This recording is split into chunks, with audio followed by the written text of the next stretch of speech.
Good. All right. Good evening, everyone. I'd like to call to order this evening's West Linn-Wilsonville School Board meeting. I am going to pass it to Director Douglas for the roll call, please. Thank you. Director Shoemaker. Here. Director Sloop. Here. Chair Taylor. Present. Vice Chair Wyatt. Director Vidal. Here. Thank you. All right. Thank you for that. We are going to roll right into district communications. And this is one of my favorite parts of the meeting. So we're going to start off with our representative from Riverside High School, Lucia Caramba.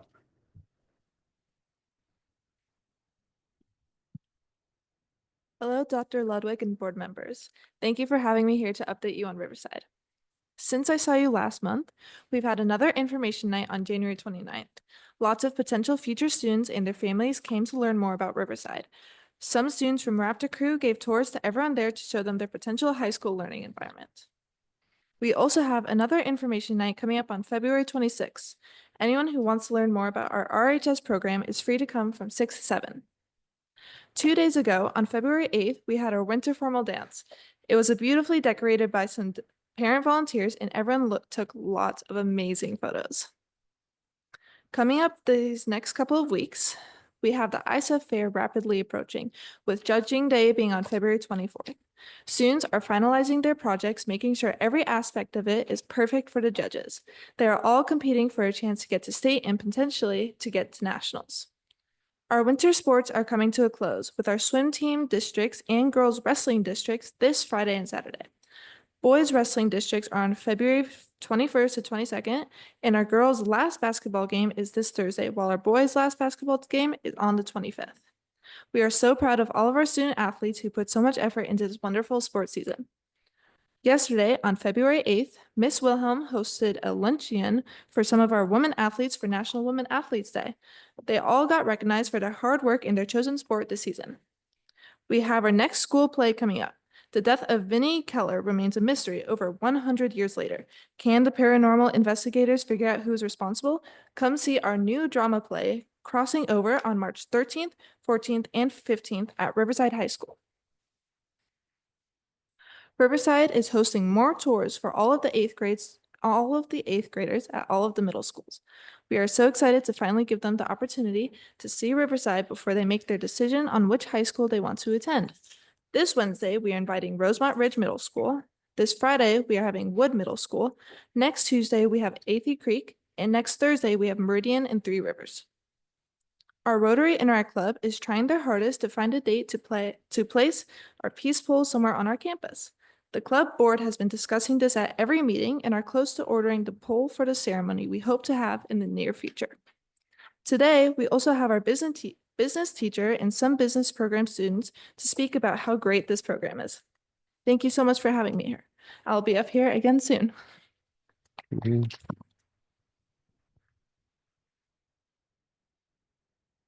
And I will come back to our West Linn representative. She stepped out for a second, so we're going to just jump to Wilsonville High School. Carter Christensen, please.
Forward to districts, and the season has been full of great competition with lots of PRs.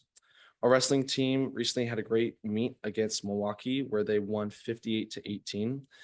And the snowboard team competed this last weekend and had multiple athletes place in both slopestyle and border cross.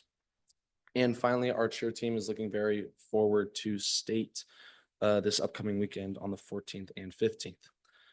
Our unified basketball teams were invited to compete during the Blazers G League game this past month, which was a tremendous opportunity for the students and our unified teams to go out and show their skills to many people. And we said it was a great experience. We also had our annual macho volleyball competition where we saw great competition from all grades, with the juniors ending up coming on top. The money from this event was used to help the leadership class raise funds for their goals and future events we hope to host and plan. As well as we had our third athletic signing day, and we saw many of our student athletes committing to where they would spend the next 4 years of their lives. And our drama department also got going with competing at regionals, and they are very looking forward to their performance of Radium Girls, which will be opening February 27th. We also had our dance team compete very well, with their team earning 3 second-place trophies in their jazz, hip hop, and palm routines, and had 3 members among the 10 in drill down competition. Also, this last week, Wilsonville High School trained about 30 students in the Sources of Strength program. The students were trained are called peer leaders, and within the clubs, they create school-wide campaigns to help students take the time to reflect on their strengths and empower to lift up one another. The hope is that with the help of this, they will help to build community of people who are uplifting and encouraging throughout the entire school. Thank you again for allowing me to speak today, and I look forward to giving you next month's update.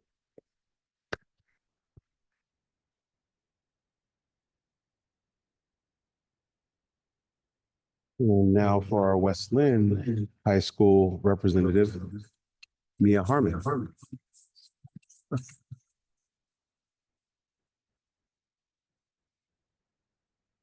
Awesome. Thank you so much. Good evening, West Linn-Wilsonville School Board. I hope you're all having a nice day so far. Should I just keep going? Okay. West Linn closed semester 1 feeling very successful, kicking off semester 2 with many new fun activities and achievements. The Amazing Race has officially started at West Linn High School. The Amazing Race is an annual competition that ASB hosts where 12 teams of 2 seniors compete in physical and mental challenges for a charity of their choice. All charities receive a donation, but the greatest sum goes to the winning team's charity. This year, the race will last a month with about 3 challenges per week, and our overarching theme of the race is kids' TV shows. While only seniors can compete in the race, all grades contribute to the race. At the end of each leg, ASB creates video recaps like episodes of a reality TV show and broadcasts them to the whole school. Each life class casts their predictions for the team's placements, and throughout the race, they can vote to give teams advantages, and during week 3, they even get to vote an eliminated team back into the race. Another tradition that has begun to take place at West Linn is our annual May Day celebration. While the May Day performance isn't for another 4 months, seniors already have started applying to be on court, and ASB has already been discussing themes. This year, we are giving our student body more of a say on what the theme is by letting them nominate themes and then vote on their favorite one. We are excited to see what they come up with. This week is National Kindness Week, which ASB is promoting in many fun ways. This past month, West Linn Leadership Class has been making kindness clips, which are little clothespins that are decorated with bright colors and kind phrases. During Kindness Week, these clips are distributed amongst the student body. Students can either trade their pins, gift their pins, or secretly pin one of their classmates while they see them to brighten each other's days. ASB is also selling kindness grams, where students can write a sweet message to their friends, which will be delivered on Friday along with a treat.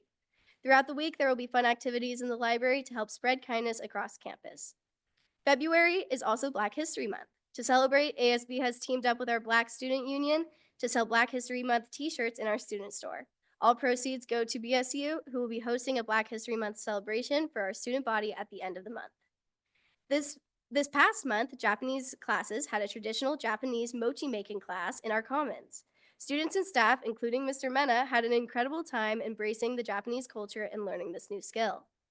Our thespians had an outstanding performance at the Northeast Oregon's Thespians Regional Competition, and many of them achieved the title of regional finalists, including musical duo Miriam Kelly and Leo Wilson, musical duo Rowan Seacrest and Brody Olson, musical soloist Lucia LaViolet. Our state qualifiers, who are headed to the Oregon Thespian State Festival in April, are musical duo Anne-Sophie Lucky and Gabe Pearson, musical soloist Miriam Kelly, dramatic acting duo Cadence Cox and Maggie McKenzie, and pantomimist Taryn Kepler. All three West Linn robotics teams placed in the top 10 teams at the Hillsborough qualifying tournament last Sunday, meaning that all three will be advancing to the next level of competition. The team technical difficulties even received the runner-up Inspire Award, which is the highest award a team can receive and will automatically be advancing to state. Our boys basketball team is currently ranked 8th in the state, and our girls basketball team is ranked 10th. Unified basketball has their senior night this Wednesday, which we will be celebrating with henna by our Muslim student union and half-court shots for Lion Gear. Swim and wrestling have been killing it in their seasons, and both teams had their senior nights last week.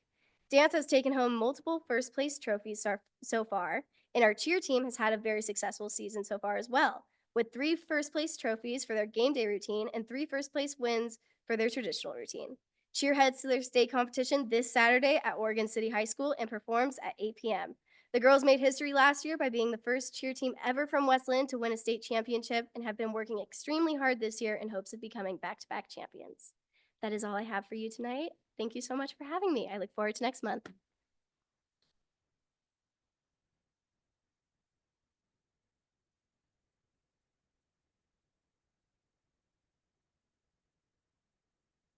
We would normally dismiss you, but in our recognitions, we have some of your fellow students. So do you guys want to stick around just for at least 5 to 10 more minutes and see them? If not, you are more than welcome to walk out on them.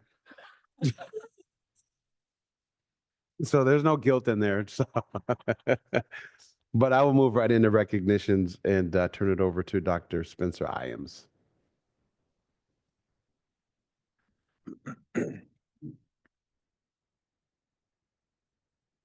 Thank you so much. We are very excited tonight to feature one of our exciting new career and technical education programs at Riverside High School that is just really living into our goals around connecting with community and partnerships and exciting new ways for students to apply learning in real life situations. So enough for me. Let's hear from the students.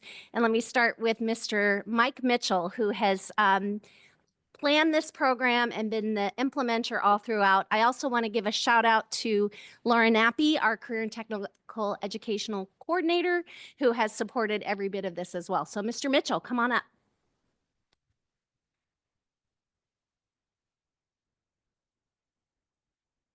Thank you for hearing us out here, Dr. Ludwig, board, others that are here. I'm just going to set these out while she's handing. If you can hit the play button on the video, there's a video that'll be going at the same time. That way I can. But the things I'm setting out are students' work, things they've done with some of the machinery. The printer out there? That is what we call on the screen, it's a direct-to-garment printer. That's actually one of the students made these totes on that. She was sick, so she's not here today. That's Ruthie. The banners, you can see over here, we just finished putting together 10 of those for the district to get out on the dual language program. So these are just visually some of the things you could see as we get going. So we can go ahead and roll that up. That allows me to kind of get us introduced. You'll also see in front of you a purple folder. That is work from the students over the course of the last year, really to give you an overview of the program. Our idea, talking with Nick, working with Ms. Nappy, so Mr. Chapin and Ms. Nappy and everybody, has really been about how do we get kids to have an amazing experience in business and marketing. And I know there's always an apprehension when we talk about student stores, things like that. And so as we talked about that, the vision was very different than your potato chips and pencils that you might hear. What we've really done, and you can see the work in front of you, We've gotten them to be using industry standard materials, whether that's machinery, software, whatever it might be, starting to work with the public. In there, you'll see the different jobs they've completed. I'll let them talk about all that. But the idea was really for that to be an experience where they're getting out, meeting people, shaking hands, doing all the things you would do in business, and not having just an internal experience in what it is to be in business. When I wrap up, I'll give you kind of also some last pieces that talk about our goals and hopes and dreams and all those things as we go through. But I want to turn it over to the students. We'll start out with Val. So if you click twice, I'll get to Val. Oh, 3 times. There, one more. Hello, my name is Val Bonner. I have been in the West Linn-Wilsonville school district for most of my life. I went to Trillium Creek Primary School and then went to Rosemont Ridge Middle School and then obviously now I'm at Riverside High School. So I have done 3 business centric classes. I've done Intro to Business, which is just the intro, Business Management, where we learned a lot about how to manage a business, terminology, just everything like that. And then marketing, which we did, where we did a lot more, I'd say, sort of hands-on printing and graphic design and stuff like that. I'm not actually in the CTA pathway for business. I am aspiring to be an IB candidate and get the IB diploma. But even though I'm doing the IB courses, I still have time on my schedule. So I have been really prioritizing the business classes as I do want to get some sort of degree in business when I go to college. I am the treasurer for the business club, which is called DECA, which is a sort of formal institution where you can go to competitions and things. Yeah, so sorry. I really enjoy, can you please go to the next slide? Next slide. The team building exercises and just genuinely learning things about how the business world works through both the business classes and the business club. I've learned industry standards like Adobe Illustrator, which have allowed me to.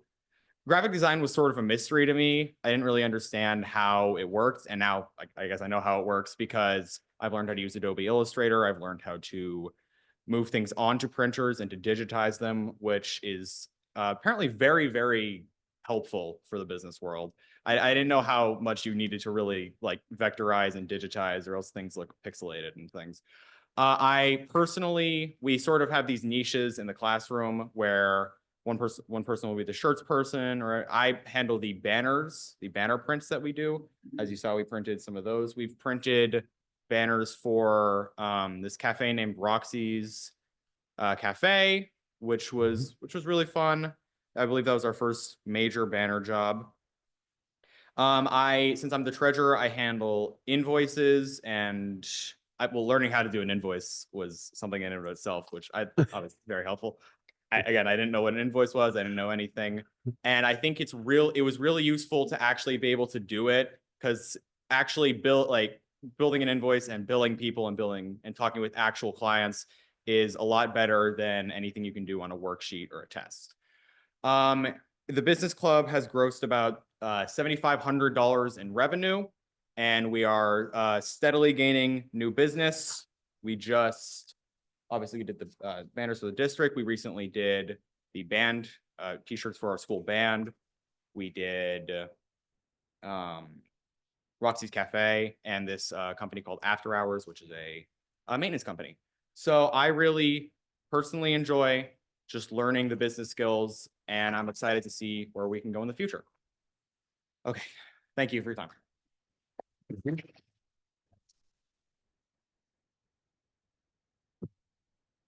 Next up will be Reagan.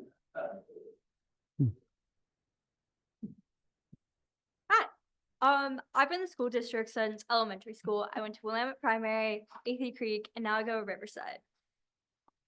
I've gotten a lot of involvement in the school, so much more than I ever have.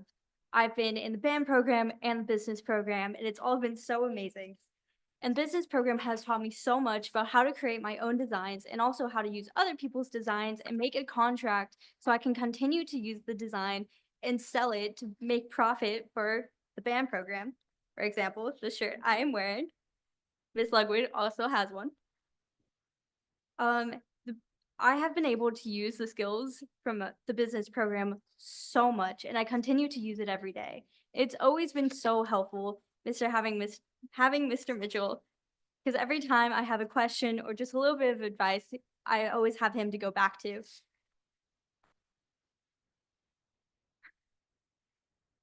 I don't think I have very much else to say.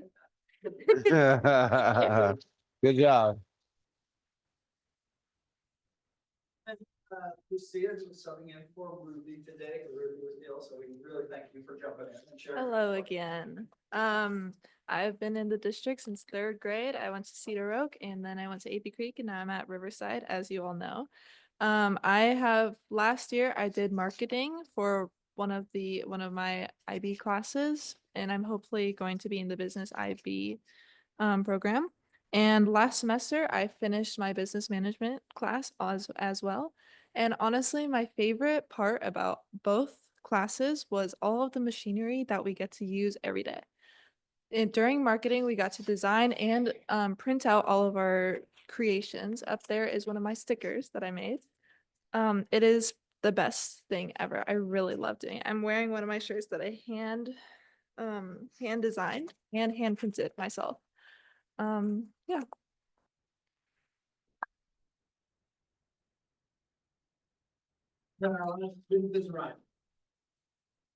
Good afternoon. I'm Riley Van Sant, and throughout my life, I've been in and out of public school and homeschool, so I have a lot of different experiences. I am president of the business club, and I have spent. I have done both intro to business management, and I just got done with marketing. It's been truly an amazing experience. I've learned truly so much, and I have grown so much as a person and a leader, and especially an IB student. One example is that this was the first thing I've made. You may recognize it, or this was given to the community.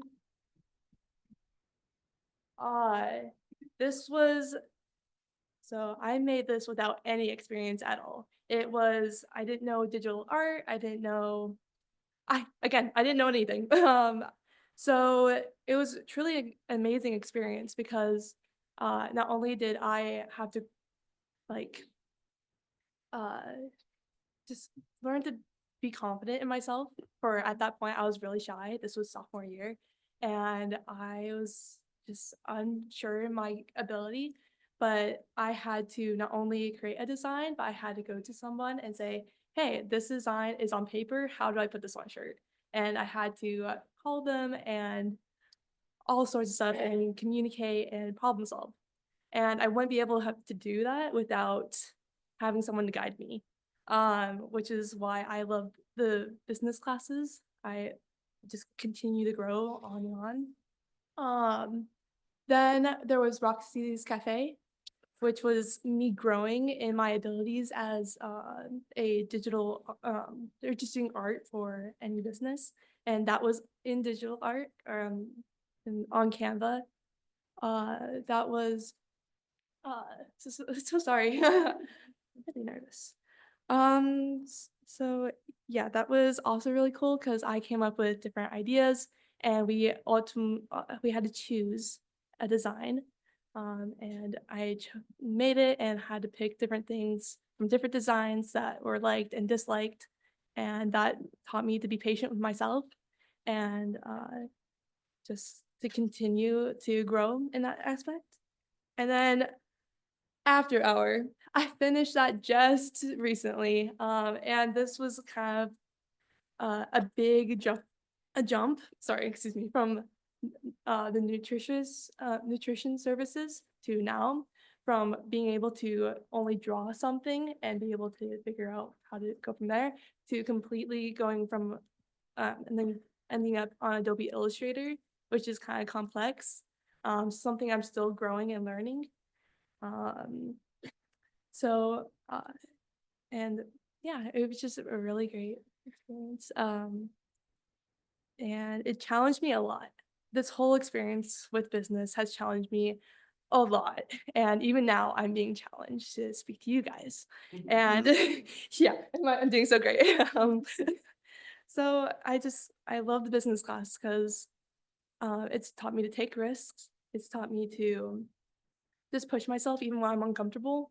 But knowing that being uncomfortable is what grows me as a person and grows us as a community. So I just thank you so much for allowing me to be here and to try my best in front of you guys. Thank you so much.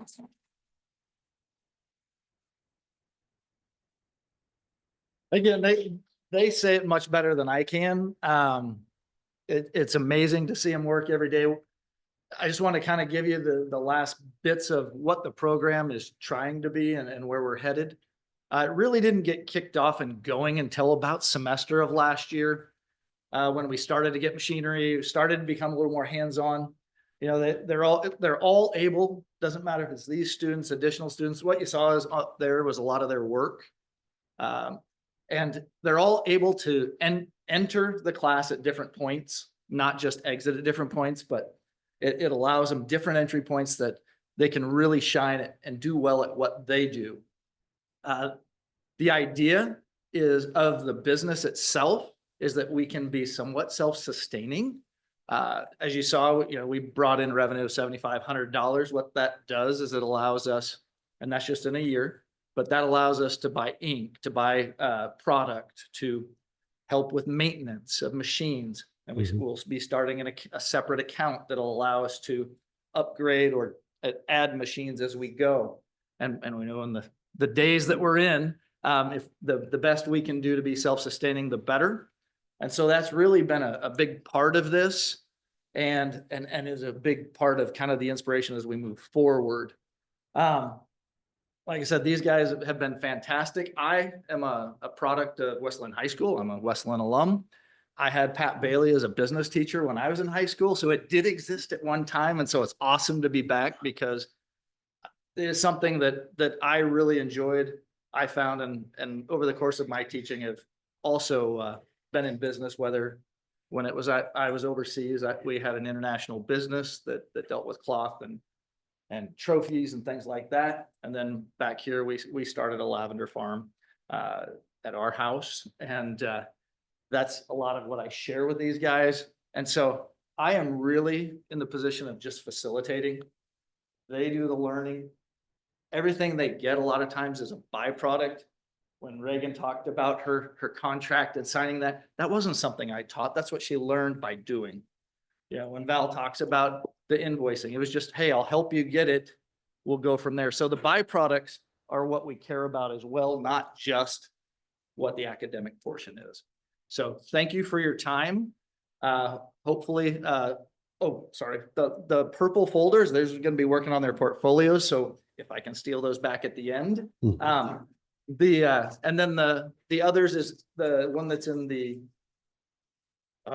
plastic sheet. That is just an example of where we're headed. They're getting ready to start their online store here coming up soon. And so that's where we're headed with the flyer and the ability to reach out to others. So thank you for your time and great job to the students.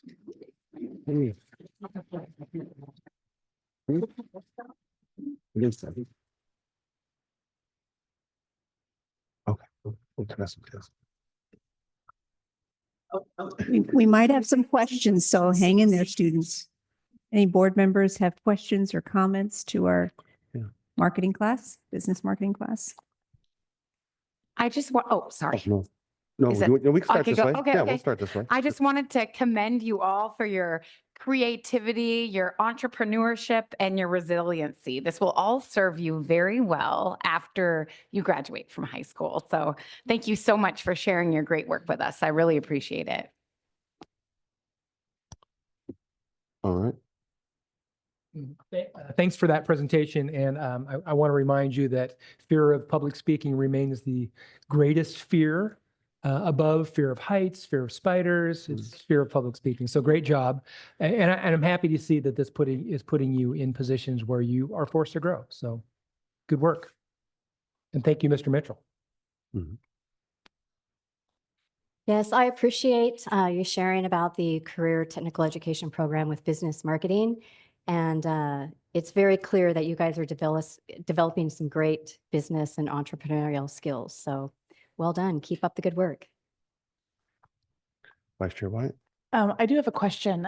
If any small businesses in our communities are interested in contracting with you for printing or T-shirts or signs, how do they get in touch and what do they do? We have two ways. One way now, we just got added. Okay. So we do have a direct line now. So it's our regular 673-7375, but it's extension 6500. And then we also just got this week or Friday, our RHS-business at WLWV.K12. So these guys will be manning phones and also manning an email. So we just got that all set up, and that is probably the easiest way to get in touch. Thing. Yeah, Great. excellent. Congratulations. And I have another question for you, Mr. Mitchell.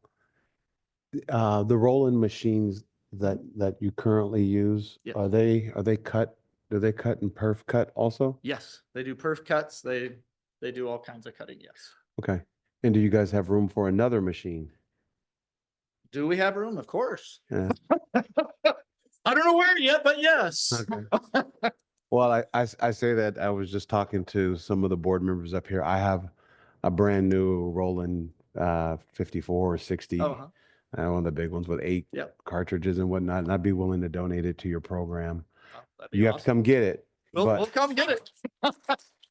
I got a truck. We're good. and it's a brand new machine. I think I've made 4 stickers on it over the course of the course of a year or two or whatever it is. So it's a really nice machine. And so I saw it and I was like, oh, I got one of those right in my shop. So I'd be more than happy to donate it to your program. Okay. I'll get in touch with you then. Please do. And we'll even comp you some stickers. How about that? A lifetime worth. No, I'm just joking. Thank you so much. See, you never know when you come to speak. You get little swag, you might get something bigger, but I just want to close out by just, again, complimenting our business marketing team. And I know that you represent other students in your group who couldn't be here tonight. So thank you for speaking on their behalf, for taking a risk tonight and sharing your knowledge. Everybody starts somewhere. All of us did, right?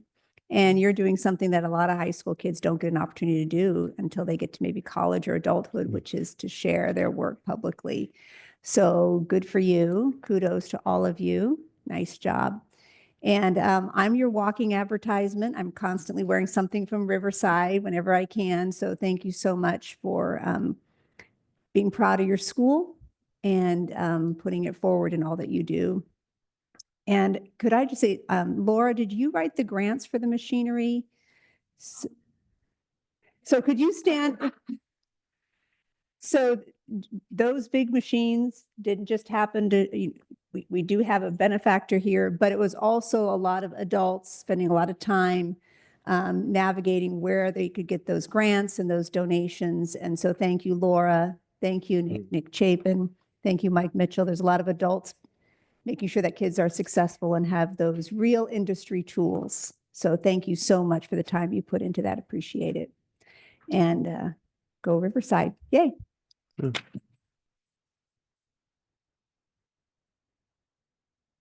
This would be the time that we now allow you. And Bonner, was your pops Dave and your mom Carrie?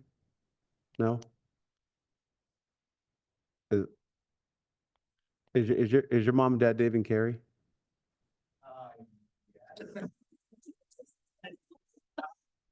That's okay. I played a lot of golf with your pops, and tell your mom I said hi. Yes, yes, I've seen you since you were a little tiny boy. All right, so I will be more than happy to let you guys all go and enjoy the rest of your evening.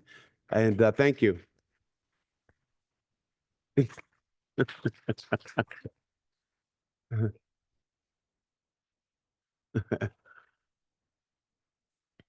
Mhm.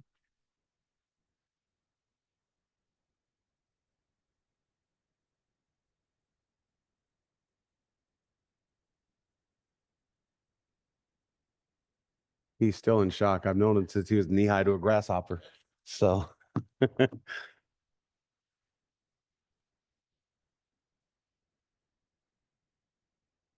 And Dr. Spencer Iams, oh no, I'm turning it over to Pat McGuff. You're up next.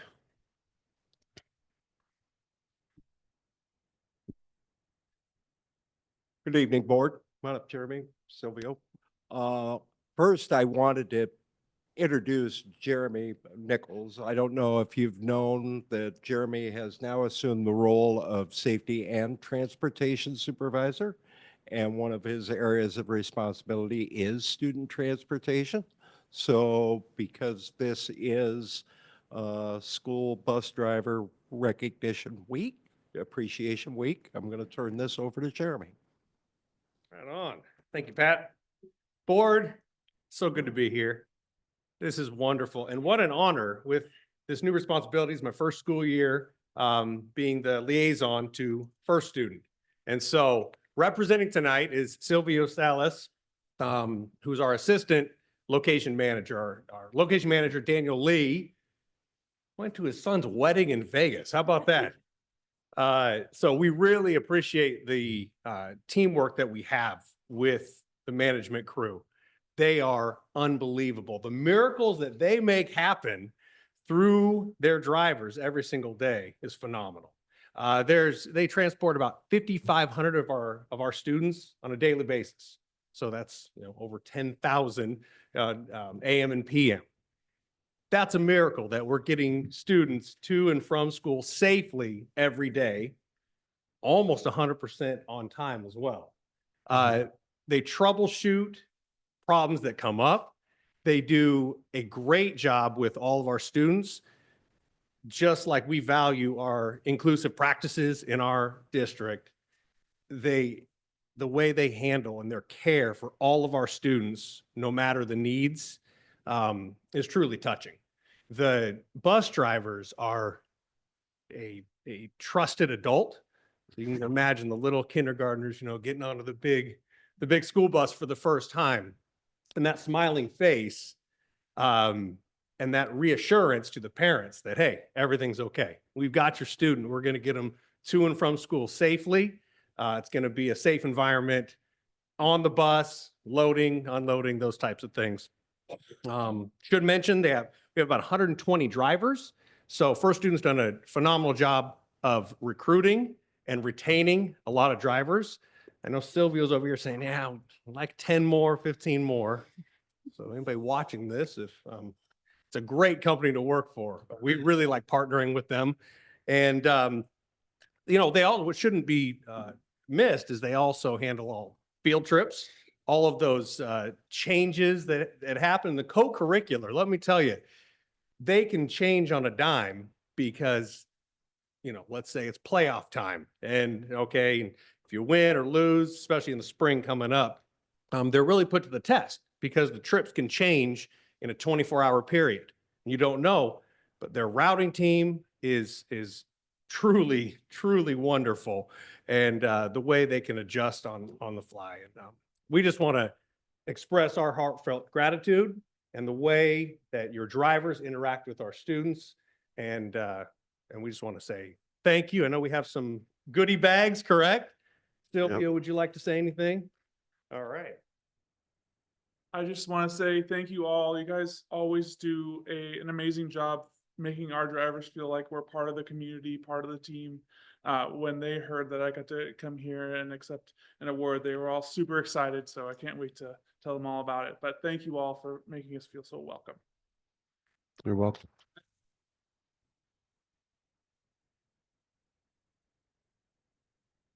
Thank you for that. And we may have some comments or questions, or who knows? But I'll start down here with Director Shoemaker. Yeah, I would just say thank you. There are so many pieces to a kid's education, and you're an important piece. So thank you for all you guys do. Okay. Director Vidal, anyone? Thank you so much. I really appreciate all the work your drivers do for all of us, for all of our kiddos. Thank you.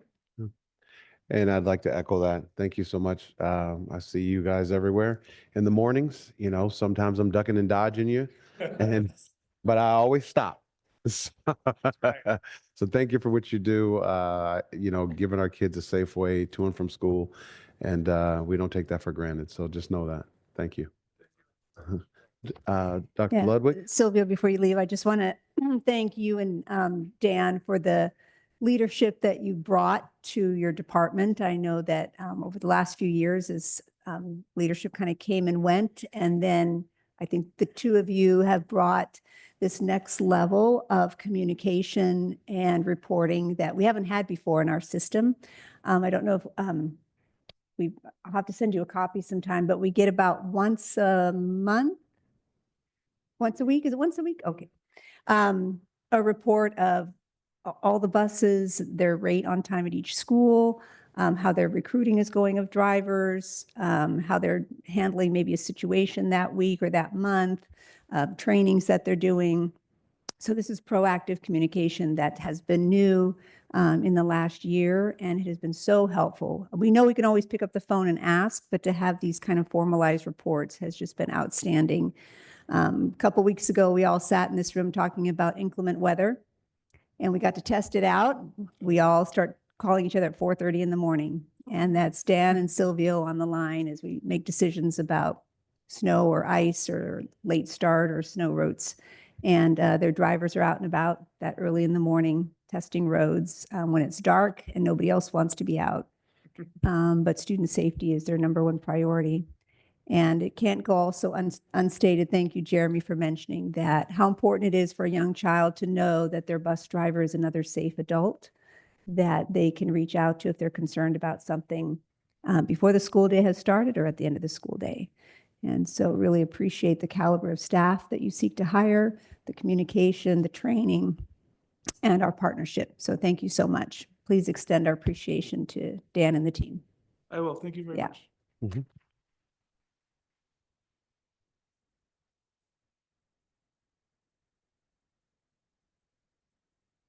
And that will carry us into board member and superintendent reports. And I'm going to start off with Director Shoemaker. Okay, thank you. I'm going to say a couple things about Oppenlander tonight because it's kind of been on my mind, and it's always a difficult discussion. It's a discussion I have with community members regularly, people I run into, people I know. I want to say first that I have the greatest respect for the people in the community who are working really hard to try to make this a city park. I appreciate that, and they are very well intentioned, and I'm very supportive of what they're doing. I want to say a couple things tonight because my thinking about this has evolved a little bit, and I hear regularly from folks, and I just think it's good to share the other direction a little bit. As always, when we're speaking for ourselves, so I'm not representing the whole board, I'm just saying what I think tonight. Our fiduciary duty here, I think, is really clear. And I think sometimes that's lost. We have a fiduciary duty to sell this property. We had that duty as soon as the board decided in, I don't know, 2021-ish, that this was surplus property, that we were not going to build a school on this property, even though we'd owned it since 1973, I believe. So nearly 50 years of ownership. But once it became clear that we had designated as property we're not going to build a school on, we had the duty to sell it. And we have a fiduciary duty to sell it, I believe, at a fair market price. I also want to be clear that there are many people I've talked to who believe this property would sell for more than the fair market price, right? We're not asking for more than that. We initially contacted the city and said, we've decided we're going to sell this. We'd like to talk to you first if you're interested, rather than put this on the market. The city's response initially was no thanks. I can understand that. I don't know why the initial no. I think it's possible that a park a quarter of a mile away that's rather large was a reason why they might, but I don't know why they initially said no. But then they heard, I think, from the citizens and decided that that they wanted to pursue this as a park. So again, we as sellers have a responsibility. In this case, we suggested what we thought was a fair market price. We had an appraisal done. And what's challenging is that number, which I think was about 6.5 million, roughly 4 years ago, which has gone up about 4.5% per year since then, which should surprise no one, given this property and its location and its flatness and all that. So I don't think the fact that it's gone up in price should surprise anyone. The challenge for us, I think, is that there are people who believe that this property should be sold at a really big discount, and that is where the fiduciary duty comes in, right? If we were not selling to the city, nobody would question our requesting a fair market price. It's the fact that it might go to the city that has caused some concern there. I'm not going to go through the history of how we asked for a fair market price and were offered 120,000. I'm not going to go there. I'm not going to talk about the length of the delay and all that. But I do feel that personally, I feel that we got a little bit burned by being forced to wait and have our citizens wait. The people to whom we have a fiduciary duty wait 4 years for the sale of this property. And for that reason, I think it was above board to let the city know once the legal piece had ended, to let the city know in December that we're aware of how long it takes to get something on the ballot. We believe you have enough time.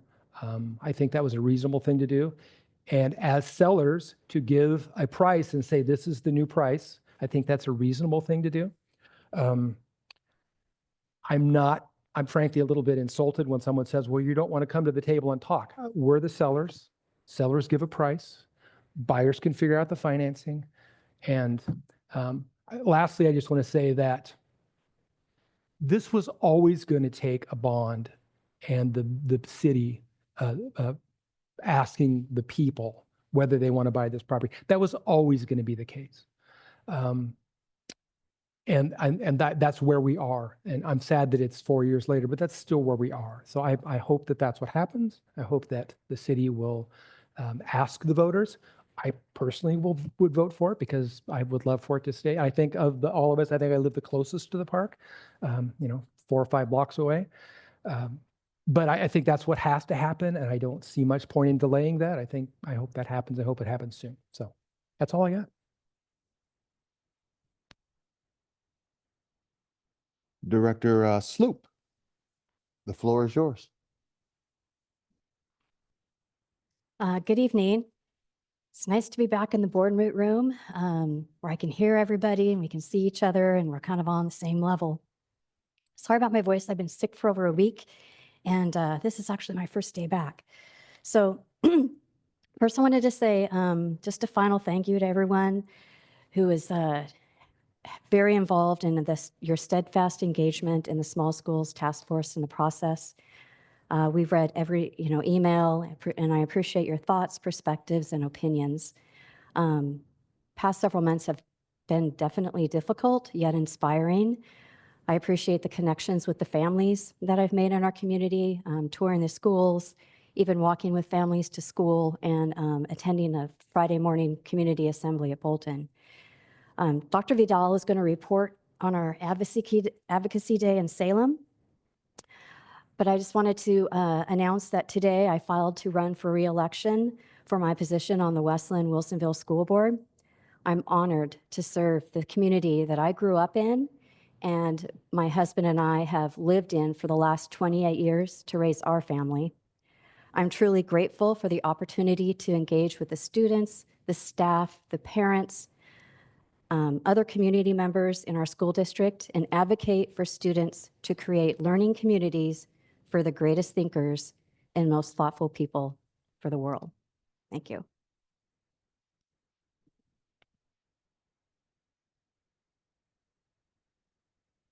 Dr. Vidal. I'm not a doctor. Thank you so much. Could you please put my slides up? I just have 2 quick slides.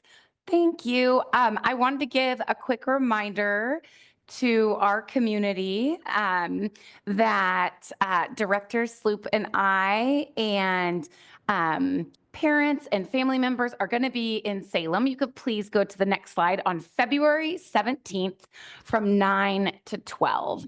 So there is going to be a very large group of teachers in Salem on February 17th, and we would love to join them along with anyone in the community that wants to come with us from 9 to 12. And you could wear like school branded sweatshirts or t-shirts. And we're going to meet in front of the Capitol at Wilson Park. And that's just right in front of the Capitol steps. And when we're there, we're going to share our support for education, public education, and teachers. And we're going to hand deliver some letters and cards to our state senators and representatives and connect with them as well. And last week, Director Sloop and I hosted a Zoom session. And this week we will as well. We just need to figure that date out. So we will get this information out. I just wanted to let everyone know that this is something that we as board members are doing independently. So this isn't an official school district activity. We are doing it because we really believe that fully funding public education at $11.36 billion, which is the governor's recommended budget, is very important, not only for this district, which is experiencing a $15 million shortfall, but for all of the rest of the 196 districts in our state. So that's why we are going on Monday, and that's why we will continue to visit Salem throughout the session. One of the bills, I'm just going to end with this, is House Bill 2953, and it's a bill to remove the 11% cap on special education. And here in the West Linn-Wilsonville School District, we have about 14% of our kids who are in special education. And so if this cap was lifted, our district would receive $2.25 million. And so on Monday, February 17th, this House bill will be in the House Education Committee. And we think that's great. And we believe that bill will get passed out of that committee. And the next step is the most important step. And we'll keep everyone updated. But that is when this bill is going to hit the House Committee on Revenue. And so it's then that we're really going to engage with the committee at the committee level. So I'll keep everybody updated on our advocacy in Salem. Thank you so much. And Vice Chair Wyatt. Thank you. So I just wanted to reflect on something that happened in our communities just over these last couple of days. And I think one of the loveliest parts of living in smaller communities like Westland and Wilsonville is that we do have this sense of just small towns and small communities. And it means, though, that news and information can really spread quickly.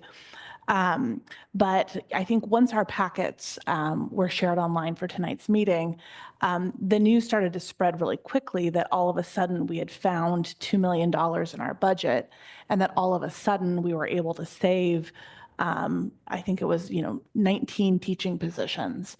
And it really, I think, came from a place of goodwill and of good-natured belief that this money was there and that we could save positions that otherwise were part of some of the reductions that we know are in front of us.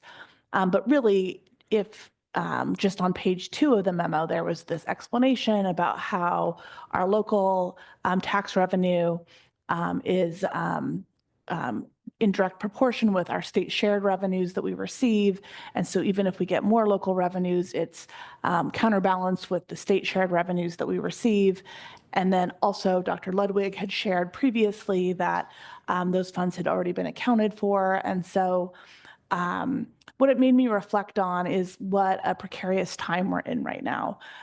Because when we voted to keep all of our primary schools open, we were also making a decision as a board to reduce our staffing numbers across all of our employee groups. So here at the district office, across all of our administrative staff, and all of our teaching staff. And speaking for myself, that is not a decision that we take lightly. And frankly, it's really, really hard. And I know that all of our staff are watching and listening. And so when we talk about things that might give hope about finding money or saving positions, it's something that we want to be really careful about. Because we also know that as we start these processes, like we will tonight later in the agenda, it means that families are making choices as they look for jobs, and they go to job fairs and they think about what's happening. And so I just want to share my belief that this is really serious and we're all taking it really serious. And as we talk about these things, it's not something that we come to lightly or quickly or easily. And it's just going to get harder as we continue to get news about the budget. And it's why it's so critical that when you have the opportunity to go to Salem or to learn from Directors Vidal and Director Sloop about how to advocate or to make that extra phone call, like it is so incredibly important right now. And so I just wanted to share that because it really is a time to, even if you don't trust, but to verify and to get information, because school finance is complex and it's hard. And it's just not something that we can take and run with because there are lives and livelihoods at stake. And so I just wanted to reflect on that because it was worrisome and I worried about a lot of our staff if we have these highs and lows right now at this point in time. And so just thinking about that complexity and thinking about the difficulties as you know, in these roles, I also filed today for reelection to serve another term, hopefully on the school board. It has been an honor and a joy to serve in this capacity. And so I'm hopeful that I will have a chance to serve again as well. So thank you.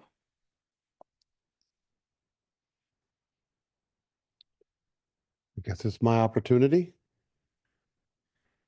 And I always like to hear the board reports because I finally get to hear some of the things that are dancing around inside of your heads. We don't get to talk like this much. So I'm always interested to see what's going to come out of your mouths. So I just want to say thank you to all of the people that I've been serving with up here. And what a lot of the community doesn't get to see is you have 5 different people who have 5 different sets of goals that they've joined this board to try to accomplish on the behalf of the community, the behalf of the kiddos, and on the behalf of the district. And so when you sit on this side of the table, I get the firsthand knowledge of seeing all the work that these guys have been doing. And it's fun to watch. I know you all are passionate about it. I've seen you serve on long range planning committee as the liaison and work with the small schools task force. I've seen Kelly over the last 3.5 years fight for drug awareness and to bring awareness to our fentanyl problems and fight for equality and policies. And now she's doing this advocacy work. And I know how much time that you put into it. I know how much time that you put into it. And it's really admirable. And so I want to tell you guys that. And Vice Chair Wyatt, um, she's a whiz on a computer and writing policy and all of these different things. And I get to serve with these amazing, smart, gifted people. And so I just want to say thank you to all of you and just let you know that your work doesn't go unnoticed. And I truly, truly admire all of you. So I say that in the spirit of, it just opened up for new people to be able to join our board. We have 2 people who are going to rerun, and we have people out in the community who are thinking about running. And I will tell you this, and I don't know that anyone told me this when I ran for board, but it's not what you think. It's not what you think. And I know when you're sitting on that side, you think that you have all these great ideas and these great solutions. It ain't going to go down like that. I promise you. So, and I just wish somebody had given it to me straight, right? It's like walking into college your first day and you think you're just going to have this amazing experience. You're just going to party all the time or do whatever you want to do. And it's not that. So just know that. And don't say anyone didn't tell you. You heard it first right here. And you have to be someone who's willing to work with people. You got to be flexible. I have things that I've been working on since day one that I'm just now starting to try to accomplish before I'm off of this board. And I'm not running again, so my seat will be open for one of you lovely community members to have. But I hope that you come in understanding that it's important to work with your superintendent. It's important to work with the rest of your board directors. And if you have something that you truly want to fight for, it is going to take time, because you don't just have to convince the community that you might be coming and serving. You have to convince administration. You have to convince 4 other people who've been indoctrined in a whole different world from you.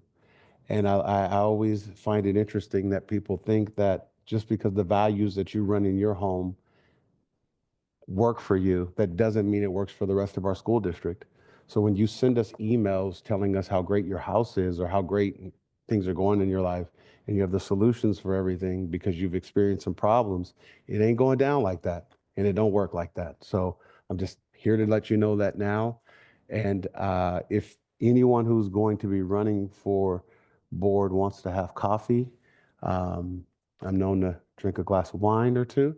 So if you want to have wine or something like that, I'd be more than happy to sit with you and tell you all of the things that I've been able to learn, all of what I thought I knew, and all of the things I learned that I did not know. So that's my board report. This seat will be open. And if you want to serve your community, serve your kiddos, and be a part of the change that you want to see, then run for school board. I mean, everybody's got an opportunity. So that's it for me today. I'll turn it over to Dr. Ludwig. Thank you.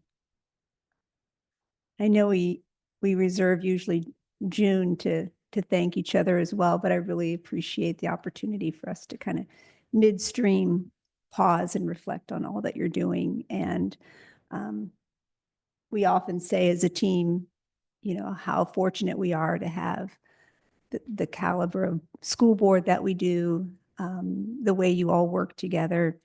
5 individuals, but it's so clear that you have this determination to think about students and to work together to put students first. And it's admirable. And you're willing to set aside maybe some of the ways you would do it individually to work as a collective. And it's absolutely inspiring and appreciated. So thank you all. Okay, we've got my PowerPoint. Next slide. January, we were busy talking about small schools, so I didn't get to highlight a couple things, but just wanted to thank Riverside High School. I don't see Nick here still, but it really was a joy to go to the rock concert, and it was standing room only, and just to see students at their best was incredible. They're going to have one more, and I hope board members can attend. It's a lot of fun to see our students taking pride, and again, a great example of taking a risk and singing in front of an audience. We had a number of OSBA legislative forums. I want to thank board members who attended those. And out of that came this very unified message across the state around education advocacy and ways that all 197 school districts and ESDs are working to advocate in Salem. We had a very powerful leadership forum. I sent you, I think, some pictures and some information about that, but again, grounding our leadership staff around how we support our multilingual learners, our multilingual staff, and our community. We were able to host a learning walk with our friends in Hillsborough School District. They're also deep and inclusive practices around no longer having segregated classrooms for students on an IEP, but having every student in their neighborhood school, in their classroom with their general education peers, and services coming to them. So having other partners in that work to collaborate with is really important for us, and we learn a lot as well. And I think a number of folks that I see in the audience were also at Bolton for their Chinese New Year celebration. And what a fun event, again, about standing room only. A lot of families, community members, as we celebrated the new year and then did a lot of great cultural activities together. And I've been trying to get to a lot of sports because this is that season. So just a few highlights from me. Next slide. Just want to recognize a conference that a number of us were able to attend this weekend. I think you know that our school district are institutional members and strong supporters of WALA, which is the Oregon Association for Latino Administrators. And so attending this event not only is about listening to keynote speakers and workshops, but showing up in support and advocacy for educators who are aspiring to be leaders in our state. And when they see support and mentorship and advocacy, it makes that journey feel more supported and more possible. I've been each year asked to be part of the mentorship and speakership for the protege group. So there's always a group selected who gets brought in, and they go through a number of courses as aspiring leaders. As I mentioned, our district is an institutional member.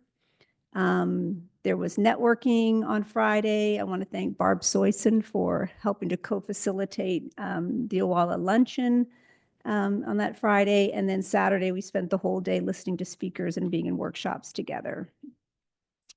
One of the keynote speakers, Javier Zamora, poet and author, telling his own story of immigration, but also just powerfully speaking about now his journey as a poet and an author. And I kept thinking, how do we get him here to West Linn-Wilsonville? Maybe for one of our equity summits or something. So that was a highlight this month. Next. I'm so glad that Carter talked about unified sports in his report. So as you know, West Linn-Wilsonville has been a strong and active member in Unified Sports, which is an inclusive sports program for student athletes with disabilities who partner with student athletes without, and they are teammates and they train together and compete together against other school districts. And we have teams in all fall, winter, and spring sports. And these things happen because there's a lot of commitment above and beyond the school day. So I want to thank the staff, parent volunteers, students, everyone who makes that happen. And on February 12th, we've invited the board, I'm looking for the board of Unified Sports Oregon, Special Olympics, to come to West Linn High School. Dr. Spencer Imes will be there. She's also on the board. So she's invited her fellow board members. And we thought, let's invite our board members. And so we know that there's other things going on that night, but those of you who might be able to come, I think Chair Taylor, you were the first to say, sign me up. So excited for anybody who could be there that evening. We know there's a lot going on. But you can see from the pictures that both of our high schools are unified champion schools. And you can see some other pictures of our students engaged, whether it's soccer or right now, of course, basketball is going on. But it really has become transformative for all athletes to participate. Next. you heard the news. We have, we're just so proud of our seniors from last year. These were the seniors who started their high school year coming out of COVID and really had to focus those 4 years, starting their freshman year in COVID, but finishing through no matter what. And we had one of our highest rates ever as a school district. That's a credit to our seniors who really stayed focused and committed, to our staff who go above and beyond. A lot of relationships, a lot of nudging when sometimes a class doesn't go a certain way, or encouraging someone to stick with it. Families, of course, supporting their students. And so this really is an example of a whole village coming alongside a community of learners. And not only all students, but we continue to see the rise in when we look at groups of students that have historically maybe not done as well. We're really proud of those increased rates and efforts. Again, remarkable example of our students working so incredibly hard and their families. Next. So in the spirit of advocacy, not only do we have a state event on February 17th, but on Wednesday here at the district office, we'll host our own event. I want to thank again Director Sloop and Vidal, who will be representing our school board at the event. We've invited Representative Neuron and Walters, the Oregon PTA president, parents who over the last few months have been telling us about their interest in education advocacy as we went through our small schools process. A lot of them are going to be coming. We will have staff there. OEA will be represented, WWEA, OSEA, our associations. And we're going to talk about taking that energy and that commitment that came up during our process as we had to look at our own budget and the realities in front of us, and how can we be a collective advocating for others and taking our message statewide, as well as looking at what are those levers locally that we need to stay committed to and learning about those. And then there was a lot of interest in giving the district input and ideas around increasing attendance and enrollment in the district and family support and resources. So folks who come will get to choose. They'll sit at one of 4 tables and they'll learn some information as well as have an opportunity to provide information to us. So those watching from home, if you're interested in coming, you can see the RSVP contact information to Kelly Douglas. Next. And lastly, I just want to make a statement that it's important to us, and I know you agree with this as a school board, this is our policy, every student belongs, that our students and our staff, families and visitors know that our school district is a place where all students are welcomed, that they have the right to participate in an educational environment free from discrimination, free from harassment of any kind, whether it's based on perceived race, color, religion, gender identity, sexual orientation, disability, or national origin. And we have had families ask us questions about whether their student should still come to school, whether this is a place where they will feel welcomed and belong and feel safe at school. And I think it's important that as a board, as a school district, that we keep affirming our policy and making it known that this is a school district where every student belongs. That's the end of my report. Thank you. Thank you, Dr. Ludwig. That'll take us into the consent agenda, which requires board action. Do I have a motion out there? I move we approve the consent agenda.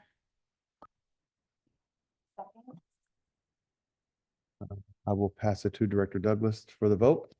Thank you. Director Shoemaker, Aye. Director Sloop, Aye. Chair Taylor, Aye. Vice Chair Wyatt, Director Vidal. Aye. Thank you. Right. And Chair don't- Taylor, could I make a request for an agenda item change? uh, Sure. I don't know how many people you have signed up for public comment, but we do have our ESD leaders here from Clackamas ESD. They have to get to another board meeting right after this one. So I'm wondering if they could go before public comment since they are signed up at 2 school districts tonight and they still have to travel to the other one. If we could bump them up before public comment. I'm just going to get a show of hands. That's a joke. No, that'd be perfectly fine. I was ready to put my Right. hand up. No, that would be fine. If we want to switch that. What time did we have them at? They would have been right after public Oh, comment. 7:50. Okay, So why don't we move you ahead of it and let you go now? And then we'll get to public comment right after that because that's everybody's favorite is public comment. So, all right. So I will turn it over to who's going to make that? You guys threw me off there for a little bit. So that was going to be Dr. Hughes. You're going to make that. Good evening, board member Welcome. and Dr. Ledwidge. Tonight, we are pleased to welcome representatives from Clackamas ESD who are here to present the local service plan for 25-26. Clackamas ESD play important role in supporting school district and students by providing essential services, resources, and expertise across the county. Joining us this evening, we have Superintendent Larry Jedway, Board Chair Linda Brown, Vice Chair John Imond, and Board Member Rich Lawson. Well, thank you very much. It is great to be here with you tonight. Good to see all of you and hear about some of the great things happening in West Linn-Wilsonville. In front of you, I'm hoping you have a hard copy packet that looks like this. And before I talk a little bit about what's inside it, though, I do want to begin my remarks by just expressing some appreciation to a few folks, beginning with your own superintendent, Dr. Ludwig, who is a very important and valued member of our regional superintendents group that meets regularly. And I want to personally say how much we appreciate her insight, her contributions, her leadership, and her modeling of just outstanding advocacy for students, for learning, and keeping kids at the center of decisions. So we very much appreciate Kathy. We also want to say thank you to board member Dan Schumacher, who is serving or has been serving on the Clackamas CSD Budget Committee in 2024, and we're very much appreciative of your service too, and we also hope that you will continue that service this year in 2025. We also want to call out your Barb Soyson, who is the Assistant Superintendent for Teaching and Learning, for her very significant contributions and support and assistance with our research practice partnership work. She has brought great insights and language that's helped us with those grant responses, and we appreciate her leadership as well. In your packet, in the actual local service plan, on pages 10 and 11, you can see a number of other West Linn-Wilsonville School District professionals who are meeting regularly with their regional colleagues in advisory groups that are facilitated by Clackamas CSD. And we very much appreciate their commitment to this collaborative work with their peers all across the county. And then last but not least, I would be remiss not to mention that we missed you just barely in School Board Recognition Month last month, but we want to say how much we appreciate your contributions to our whole community and your advocacy for public education, not just in January, but through the whole year. And tonight, and just listening to you and the quality and the thoughtful contributions each of you make, we very much want to say thank you.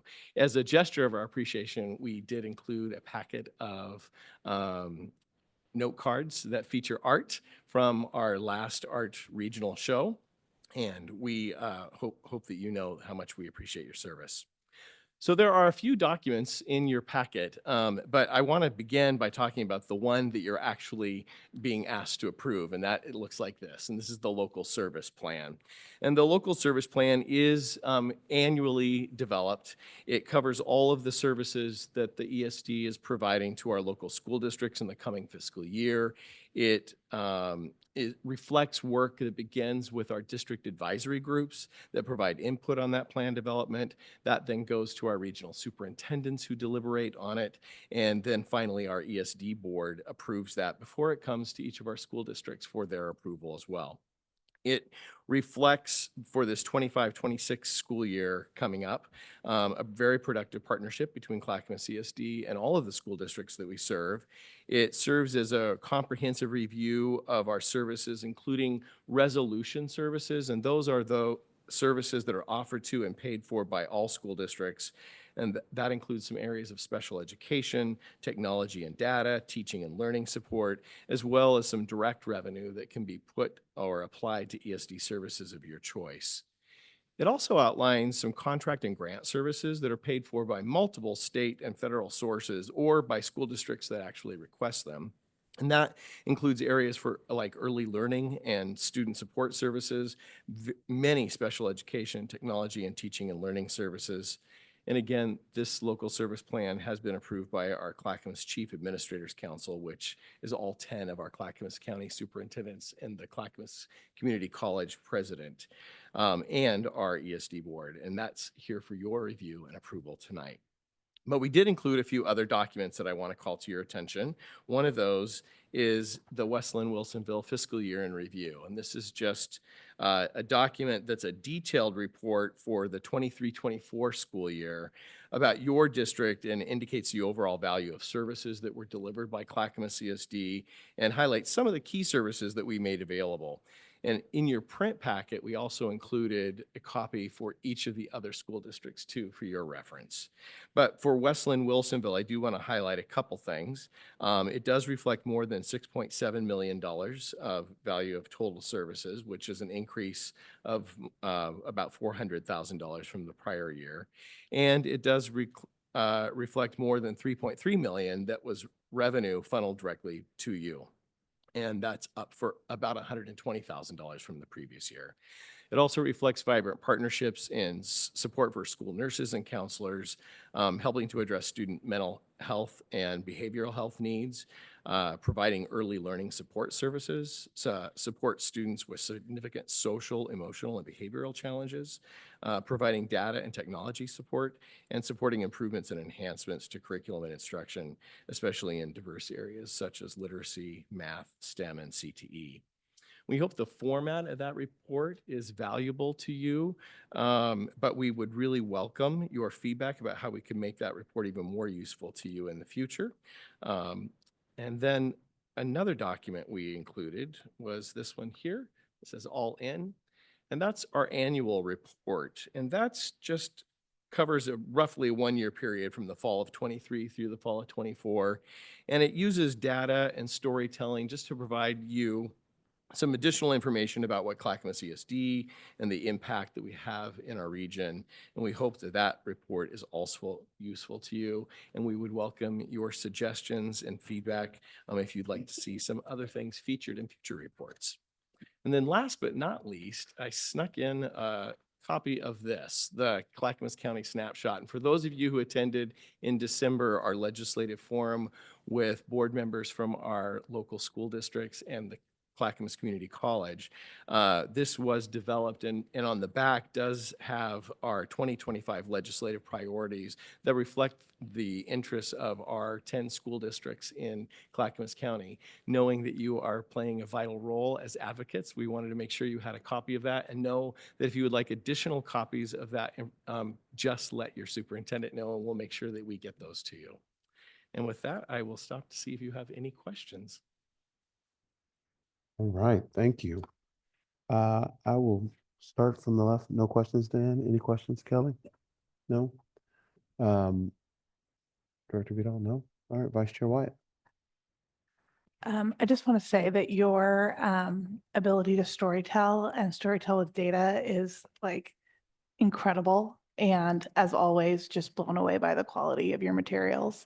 As you can see, though, we are on our way with our own printing machine. So like, get ready. So get ready. All right. Yes. Yeah. I was sitting there thinking, hey, we need to partner with these I mean, kids. you really should. No, it's beautiful and well told with data and showing us how you're serving us. And so it would be my honor to make a motion. We make a motion, right, to approve the local service plan. So I'll make a motion that we approve our local service plan for 25-26. I second. All right, I'll pass it to Director Douglas for the vote. Thank you. Director Shoemaker, Aye. Director Sloop. Aye. Thank you. Chair Taylor, Aye.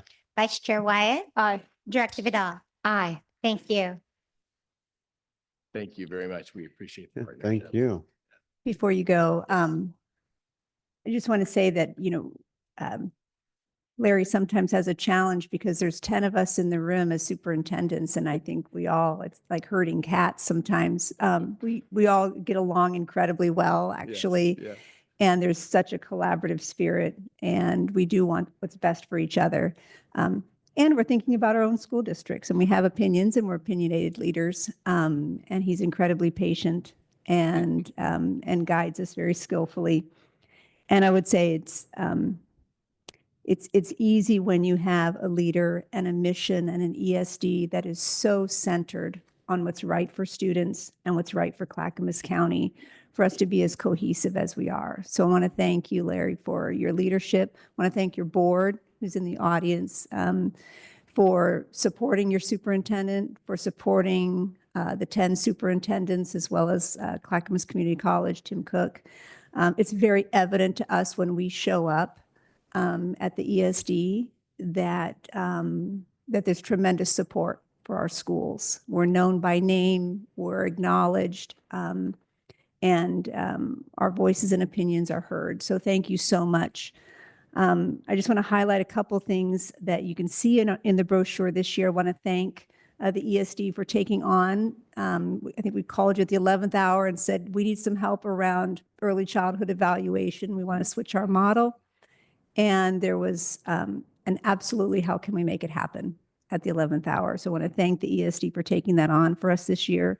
If you look on page 39 of the large booklet, you'll see two of our high school staff, one of our assistant principals and one of our 9th grade success TOSAs.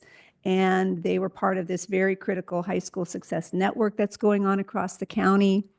That's real and relevant work. The data we showed you around our seniors is because there's people coming around and saying, how do we make high school successful for high school students? And how do we pursue every student so that they can graduate? So I know that you'll enjoy going through this booklet, and you'll see some of our staff here and there. You'll see our student artwork. The art show is always a highlight for our students. But it also is a real story of how cohesive Clackamas County leadership is, and we take great pride in that. And so I want to thank you, Larry, for all that you do, and I want to thank your board. And it's very easy for us to approve a local service plan as superintendents when we see the work that goes into it and the support for all of our school districts. So thank you. Thank you. We appreciate the partnership. Thank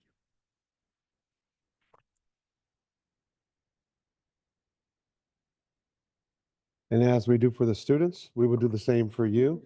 We know that you have places to be, so before I move on to public comment, I'll give you all the opportunity to exit if you like, but you're more than welcome to stay and listen. So, yep.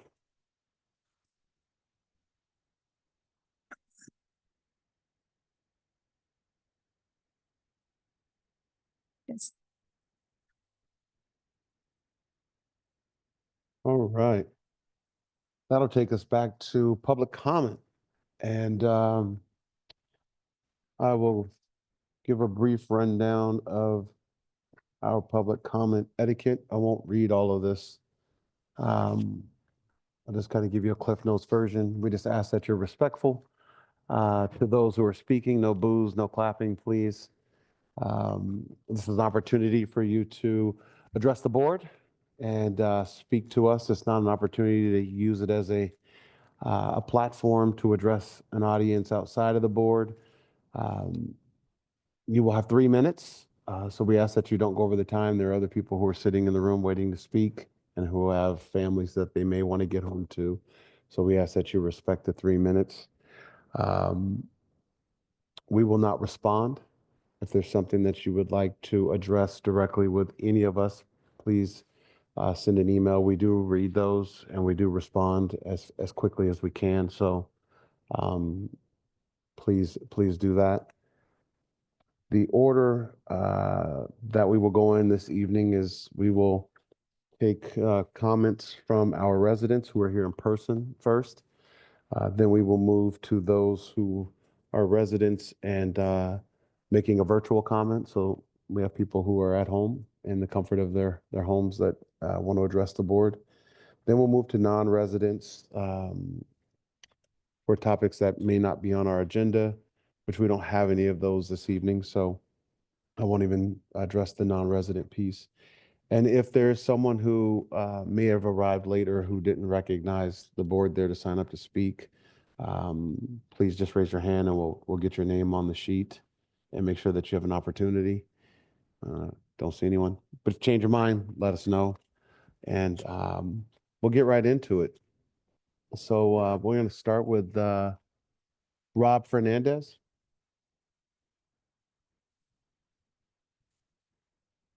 That was retaliatory for putting the ESD board in front of me, just so you know. No, good evening. I'm here specifically to talk about the item on the agenda regarding deferring payment back to the land bank.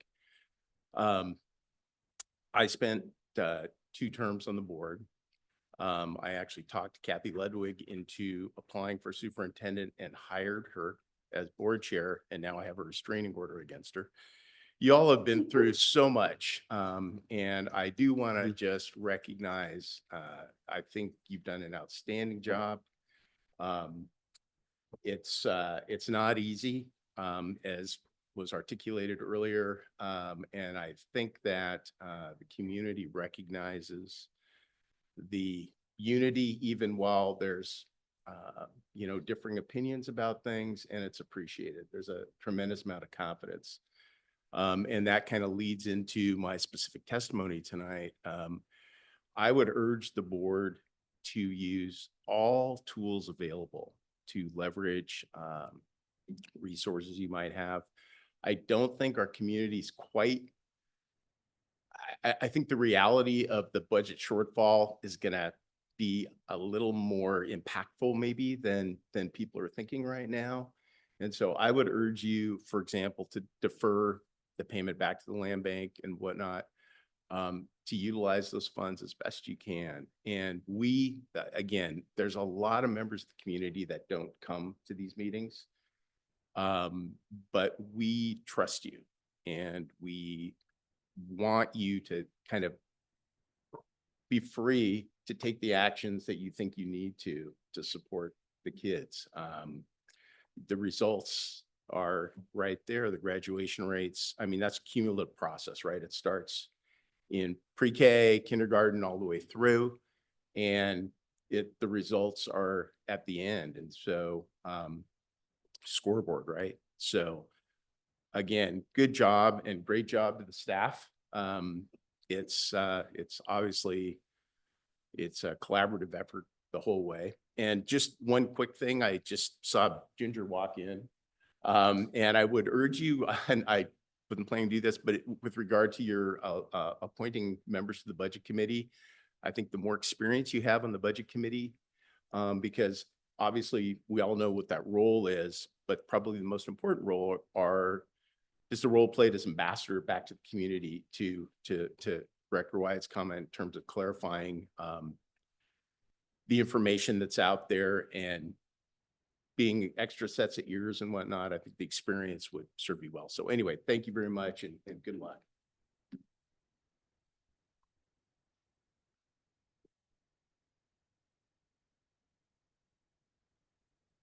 Kara Clark.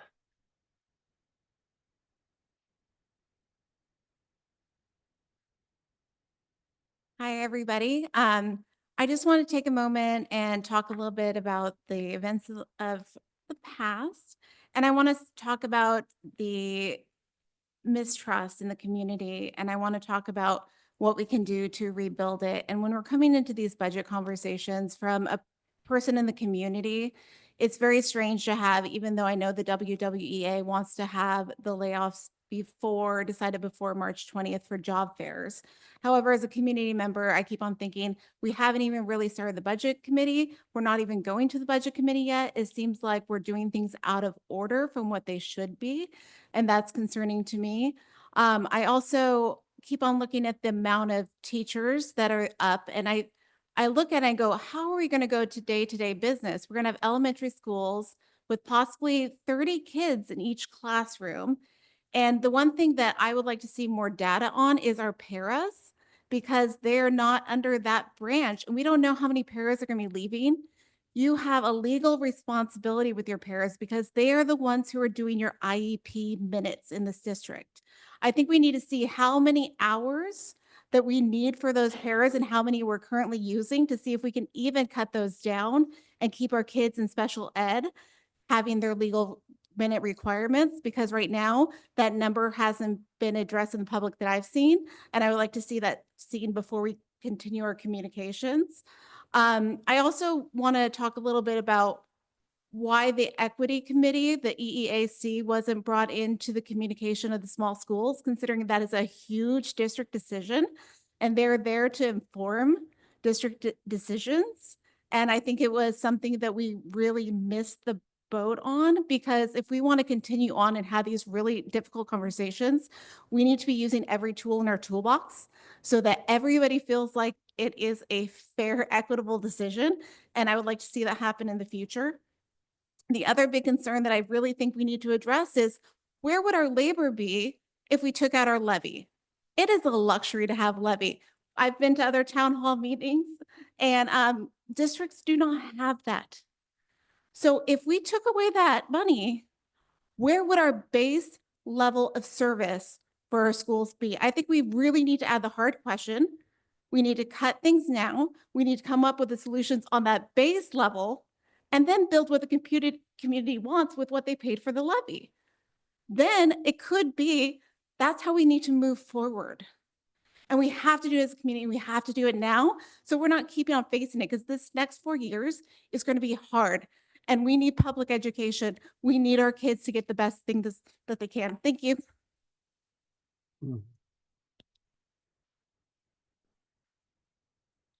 All right, Jerry Ross.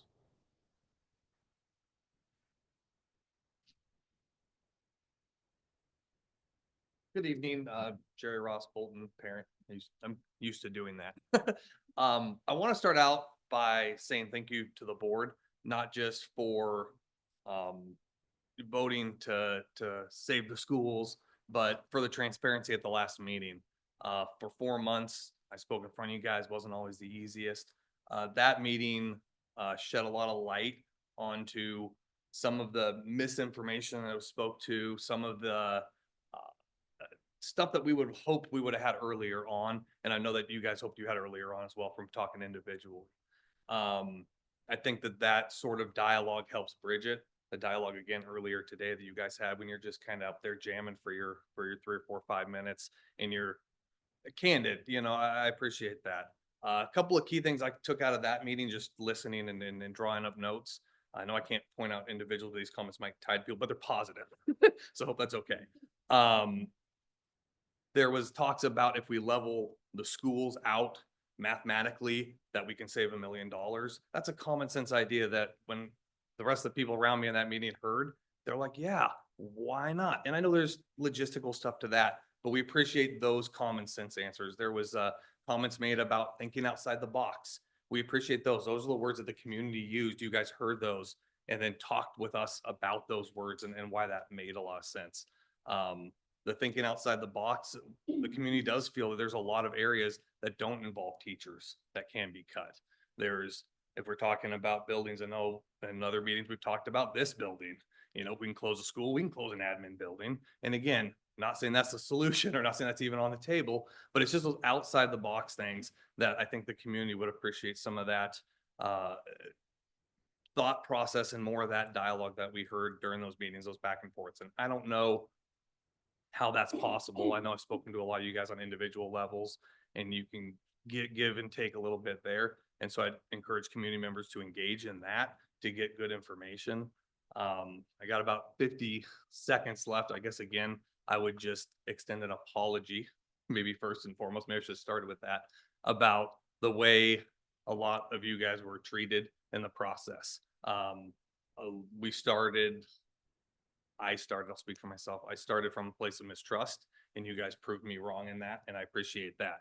I think the district level still has a lot to come to the table with to balance that, but as a group, I appreciate what you guys brought. I think as in terms of the district, just that communication and continuing that sort of level. Again, the related to budget, I just hope you guys keep those individual aspects of what you spoke about and really drive those home and let us as a community know how we can help you succeed in those missions. Thank you. All right. Christy Lance.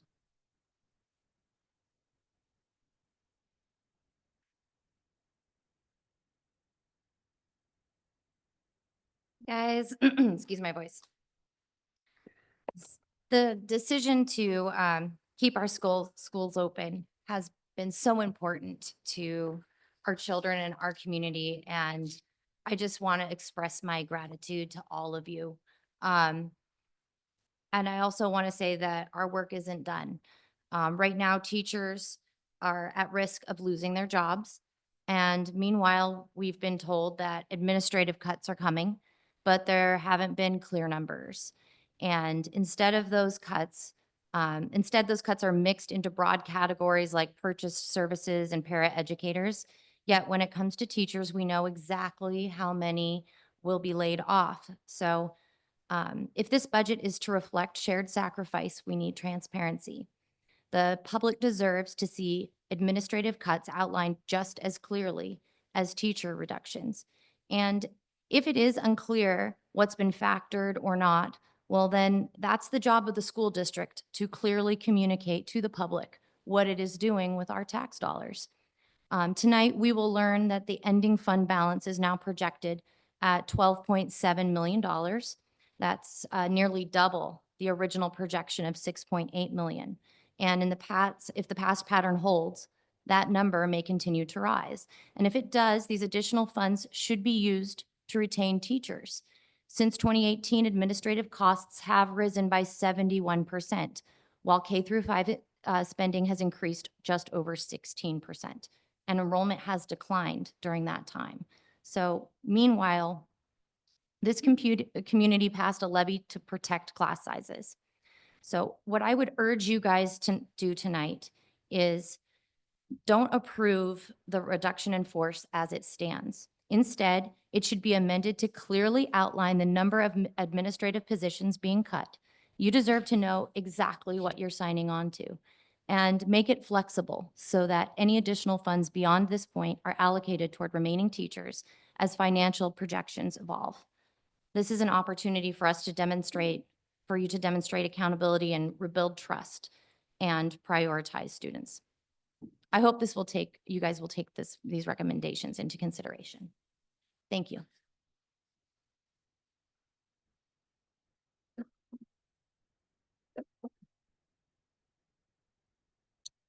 Last name is kind of squished together. First name is very, very clear. Barbara?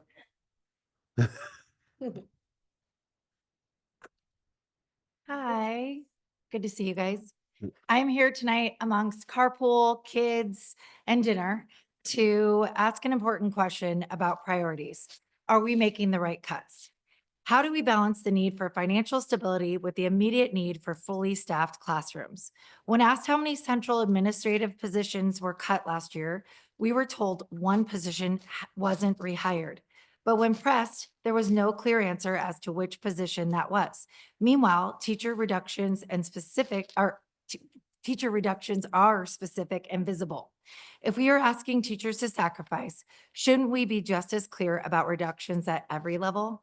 Other districts are making different choices. Portland Public Schools are cutting 17 administrative positions. Lake Oswego, our neighbor, has committed to cutting millions from administration alone.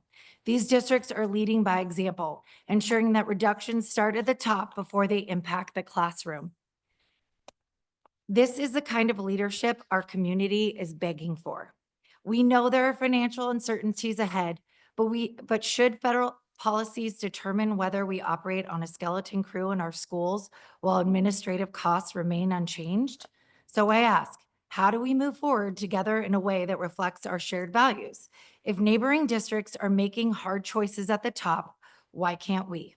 This is a moment for all of us to come together to make choices that align with what we value most: strong schools, well-supported teachers, and the best possible education for our students. Let's make thoughtful, student-centered choices. You are needed, you are appreciated. Thank you. John McCabe.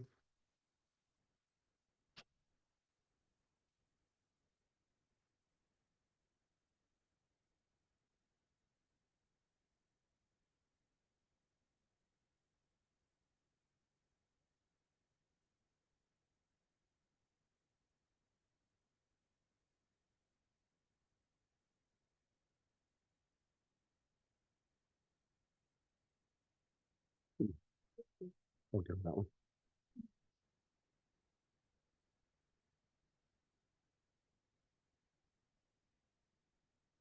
Good evening. My daughter being in the fire zone of Philadelphia, celebrating was quite substantial last night. So anyway, the sheets that I handed to you were not, seems to not be provided to the auditor. We have been in default on the land bank loan. The sheet that I've given you is when it was passed in 2020, was that it was to be paid over equally over 10 years or accelerated. We've been in default for the last couple of years, which is a critical accounting issue. So the reality is just pay it off, reborrow again, and start the next 10 years, because the 10 years is the state law, which we are not following. And that's why I gave you all that sheet, because we're not following the state law. And that's what kind of, what are we telling our community? We don't follow state law. So if that were to be removed so that it can be reviewed again and possibly just pay it off and reborrow and do it right this time. The second one is on the financial report. One part that needs better explanation is the extra $170,000 that is coming in from property taxes. Sounds great, except we're going to lose it next year when we get the reconciliation for the 24-25 year. In 2026, $170,000 will be taken away because that's the way it works. More or less, because if everybody's property tax is up, we won't lose a full 170. But the brag that we got 170 right now isn't true. We're not getting that full 170. Then on the auditor's report, again, it's not in the management from the school district that they received a letter from the Oregon Department of Revenue. They have been doing non-legal activity. It's not in the report. The audit didn't pick it up. The auditors are allowed to miss this if they are not made aware of that letter. So when the auditors make their presentation tonight, many of you do have that letter from the Department of Revenue. And to ask them, did they get it? And if they didn't, we don't have an audit because it's not complete. The material items were not disclosed. And it's bad on the community, it's bad on the district. We have to disclose everything we have. And then on the last one, many of you got the email, and I hope you contact Mr. Alvarez with the Treasurer's Office on debt, and also postpone that decision on that until you get information from him, because what we're doing is not correct. Thank you.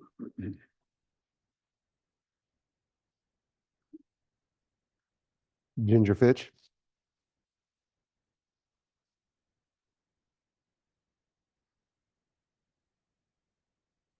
Chair Taylor and Vice Chair and board members, and Dr. Hughes and Dr. Ludwig. I am here because I have applied to be on the budget committee again. This is a fraught time to volunteer for public committees and public boards. And gave me some pause to think about applying, because I am committed to the efforts that you've taken this year with your BIPOC focus and to extending who in our community is at the table when we have conversations about the school district and our students. I chose to go ahead and reapply for the reasons I said. I think that there is continuity of experience and information that both Minnie Bott and I would bring to the committee, having the longevity to know why we have a particular ending fund balance, to know about what we've done with our land bank, to have a strong commitment to our mission and our values over time. That is not to say that someone new can't bring in that perspective and be a valuable part. I just want you to know why I decided to go ahead and apply, because I think we are at a moment where it's going to take some courage, as well as that knowledge of how our budget works and how it doesn't work. And I'm glad to answer questions you might have, but wanted to at least express why I reapplied and what I think the moment we are in might take when it comes to grappling with local and state and federal issues when it comes to our budget over the next 3 years. Thanks.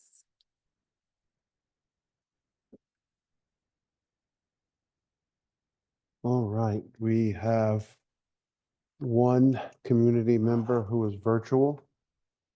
And before I go to virtual, is there anyone else who may have come in late who wanted to do you? All right, come on up. Just, will you write your name on here for me, please? Or you take your time.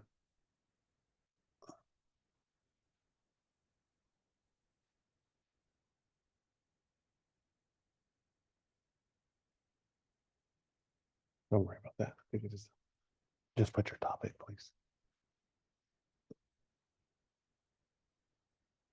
Thank you. So Athena Contreras. Thank you.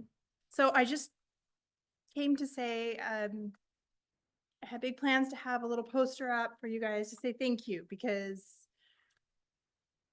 I mean, we're all breathing a sigh of relief, and I know it's not over. We've got a lot going on, but we've all been through this. And so I just want to make sure that I get that through to you guys, that everything that's ongoing, it just feels like it's never ending, but you guys voted to keep the schools open. You did the right thing. I have concerns still, which you'll probably hear about in the future. And so,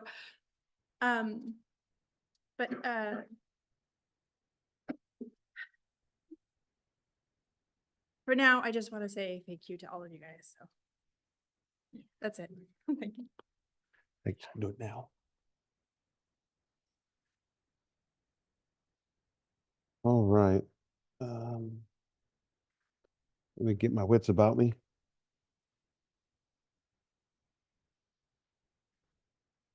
Yes. Oh, yeah, go ahead. What we're going to do is also give a way for you to come back, Director Shoemaker, Dr. Shoemaker, whichever you want to go by this evening. We're going to give each applicant who has applied for the budget committee the opportunity to speak if they would like to and address the board before we move out of the public comment section. You have something you were going to say? Did you have something, Dr. Ludwig? You had started that you were going to do virtual comments. Is that what you're moving to now? Or are you going to pause on that? You know what? Why don't we do virtual comment first and then come back here?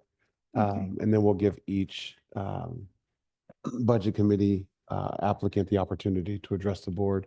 So that way our community member gets the opportunity to say what they would like. So when you have them queued up, let me know. And it is Catherine Gregory. Hi, am I on? Yes. Okay, thank you. Hi, my name is Catherine Ryan Gregory, and I live in West Linn and have two students in the school district, one at Sunset Primary and one at Rosemont Ridge. And as you probably all are aware, last month, the Trump administration expanded the power of immigration and customs enforcement, called ICE. And now federally, ICE has the right to conduct raids in places of worship, hospital, and schools. I am very concerned with what this means for students and staff across the country, including here in West Linn and Wilsonville. The school district has made the commitment to create equity and inclusivity throughout our learning communities, and this must include safety for all students, regardless of their or their family's immigration status. And I want to thank you for the newsletter that was sent out on February 6th. Yes, we do read them. The newsletter explaining that West Linn and Wilsonville schools do not take part in immigration enforcement, that students are safe during school and school-related events, and that schools do not provide student information, including immigration status, to outside parties. And as the newsletter noted, this non-compliance aligns with district values as well as Oregon state law. So I have two related requests. Firstly, I urge the district to provide school staff and teachers information and thorough training to know their rights in case of an ICE raid. Staff and teachers want to know how to protect the young people in their care and should be equipped with the needed information to safeguard young people in line with Oregon law and, frankly, dignity. Secondly, I thank Dr. Ludwig for reiterating the Every Student Belongs policy earlier tonight. I urge the district to add immigration status to that list of protected identity statuses. So to sum up, to nurture learning and growth, schools must be a safe place. We as a community must take a stand to protect all our students. Thank you.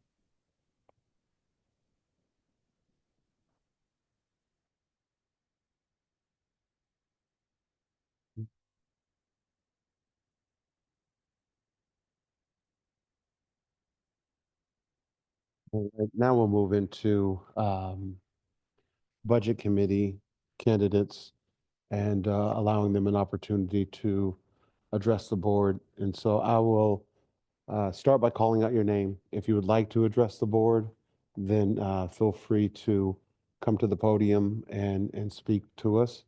And if you do not wish to, that is fine. We have looked at your application and had an opportunity to review it. So we will go off of the information that we have. And I will start with Miniaga. Is she's online? Okay. Hello, everybody. Hello. Can you hear me all? Yes. Okay. Good evening, everybody. I'm sorry I am joining in remotely today just because I couldn't get done from work in time to reach the school district in time. But I've been listening to all the points that have been made today in the evening, and I agree that this is a very, very hard time that our school district is going through. And I would still want to continue to be a part of the budget committee in our school district because I've seen the diligence and the effort and the hard work that goes into planning all the things that the executive board and all the members do in making sure that West Linn and Wilsonville School District is one of performing to its utmost potential and taking into account not only equity and diversity, but the best that they can deliver to their students. I have been a part of the budget committee now for quite a few years and even chaired it for about a year or so. And I've been a member of our school system now since the year 2011. So I've had a fair share of experience with the kind of population that goes to our schools. I served in different capacities on the school PTAs in the elementary and middle school, so for almost about 8 years. And then thereafter, I joined serving in the school district or the school board in different capacities. I was a member of the long-term range planning committee. Then I became a member of the diversity group that we had, which was before the EEAC. And I also became a part of the budget committee later on. And in fact, I had the pleasure of serving the dual role of being a budget committee member and representing and being a representative of the EEAC so that I could qualify for the position that the state had as a requirement to have a person with the double role on one of their EEAC committees. I promise to deliver my best in terms of making the best decisions for the budget to ensure that the budget is fair and square and that we take the best decisions in supporting the school system in whichever capacity is needed. My background is that of being a scientific researcher, so I'm used to doing a lot of data analyses and tweaking things to get the best outcomes and being very, very critical and taking decisions not so much with emotion, but with a clear-headedness and keeping the end goal in mind. So I humbly would like to request to add my name to the pool of applicants for the budget committee. Thank you so much.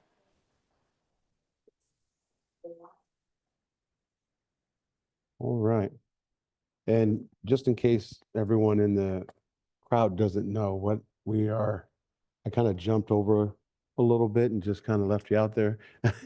Dr. Hughes was going to do kind of an opening. So I'm going to retract a little bit and then we're going to come back to committee members to continue speaking. But Dr. Hughes, I'm apologetic for that. I was trying to speed the meeting up. And so I was just going to skip all of that. Yes. Thank you, Chair Tyler. No worries. So this is just a summarize of what's going on with the budget committee. On January 13, the board announced the opening for the budget committee. We have the open position number 1 and position number 4. So both of these positions are 3 years, participate in approving the district budget for the fiscal year 25, 26, and 27.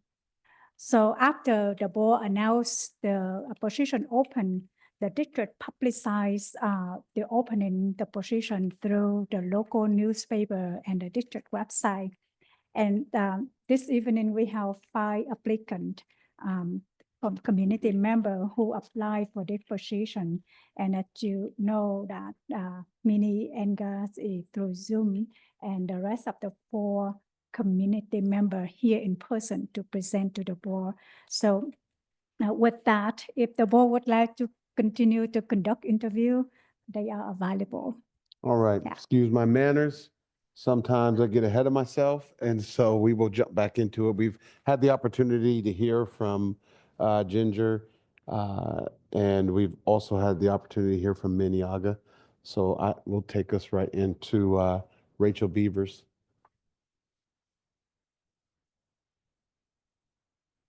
Because I hate public speaking.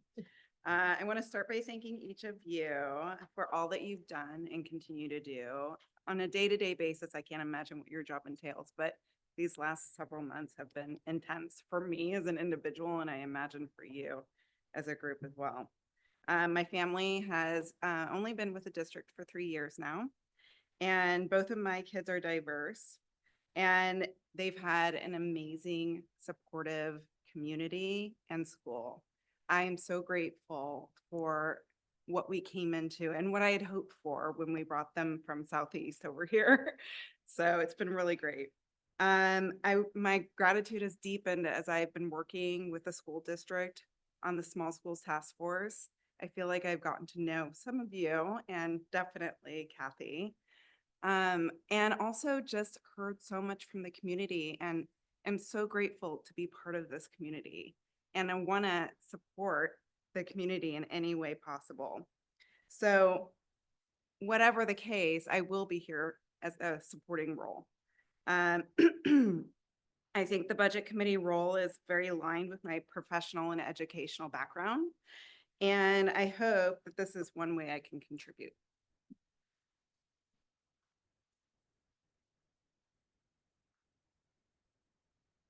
Thank you. Graham Clancy? Mhm.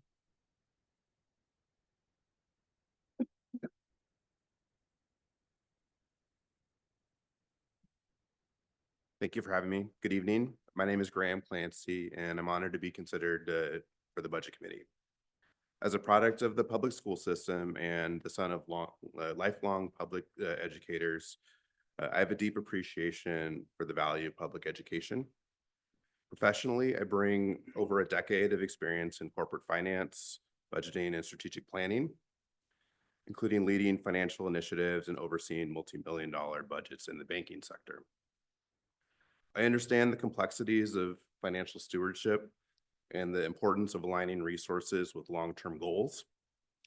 Beyond my career, I've been committed to education through my volunteerism and serving on the associate board for Smart Reading, supporting early literary initiatives. Most importantly, as a parent of a preschool age son, who will be attending Linn-Wilsonville schools starting in 2028. I have a personal stake in ensuring our district's financial health for years to come, and I'd be grateful for the opportunity to serve. Thank you.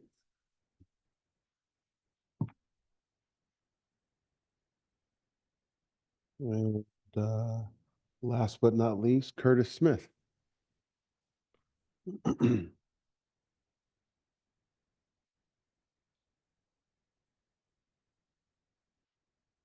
Thank you, board. My name is Curtis Smith.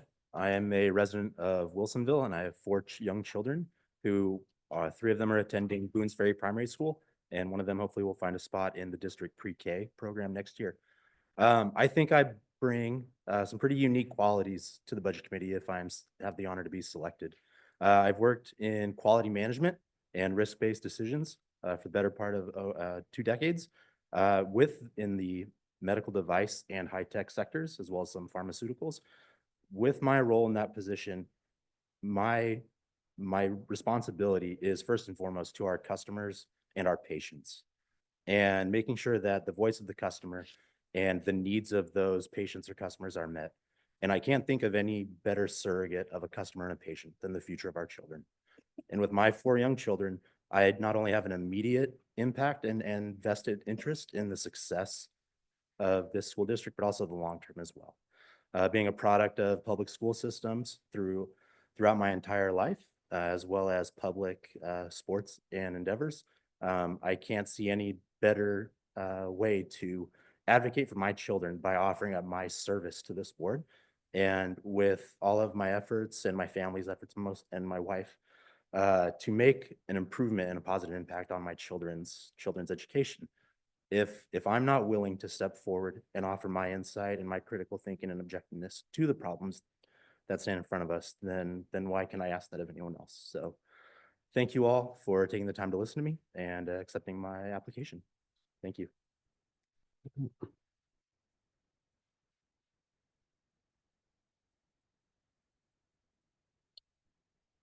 Okay. The next step is, as a board, we're going to have the opportunity to make a motion for candidates that we believe align with our individual thoughts as to how they might be able to fulfill the role. And so I am going to wait for one of you to make a motion for candidates. We've all had the opportunity to review the candidates' applications.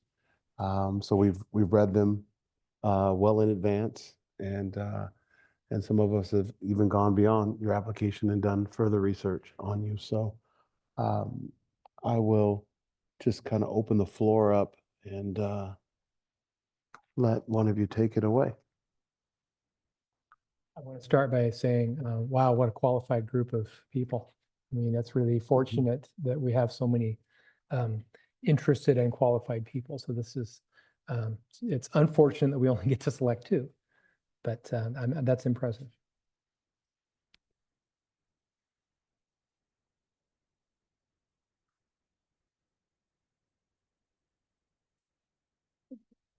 I have no problem nominating someone if you guys have a little bit of stage lockness. No, I'm happy to nominate someone. I thought Director Shoemaker was going to nominate someone. So I was like, I nominate Rachel Beavers for position 1. Is that how I would do that? Yeah. Is that correct? Okay, great. And I'll second. Okay, great. Thank you. All right, that'll open it up for discussion, questions from board members around the nomination of Rachel Beavers. I'll start with Director Shoemaker if you have any questions. Yeah, an interesting candidate. Is weird to be talking about you, Rachel, just while you're out there. An interesting candidate with that recent experience on the Small Schools Task Force. That's a perspective that might be worthy. I mean, certainly worthy of consideration, along with lots of experience. Anything? Yes, I'm in support of candidate Rachel Beavers for being so involved on the Small School Task Force and asking all the questions and being so committed and dedicated throughout the whole process over the last couple of months, and her experiences in finance. You made the motion, so I'll go to Vice Chair White. Do you have anything to say? No? Okay. I don't have anything to say either, so I will pass it to Director Douglas to cast the vote. Thank you. Director Shoemaker, Yes. Director Sloop, Aye. Chair Taylor, Aye. Vice Chair Wyatt, Aye. Director Vidal. Aye. Thank you.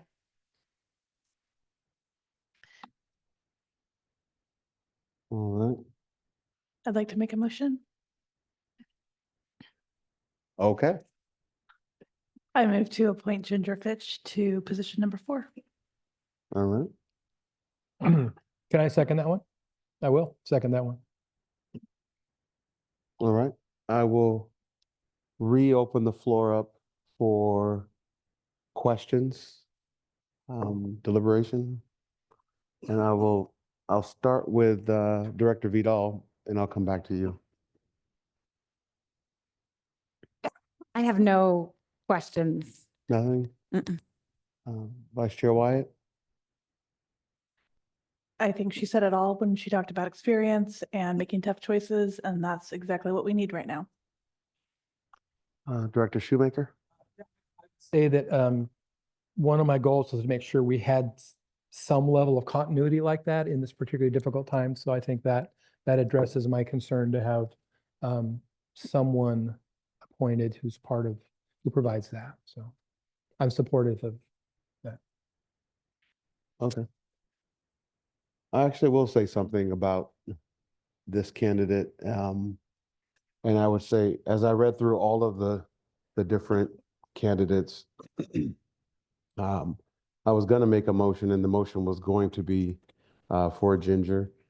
And I think that her expertise in all of the different areas that she served was attractive for me personally. The depth of just the broadness of how she served our community. And I think that her background as an attorney is always something that's an advantage to any committee.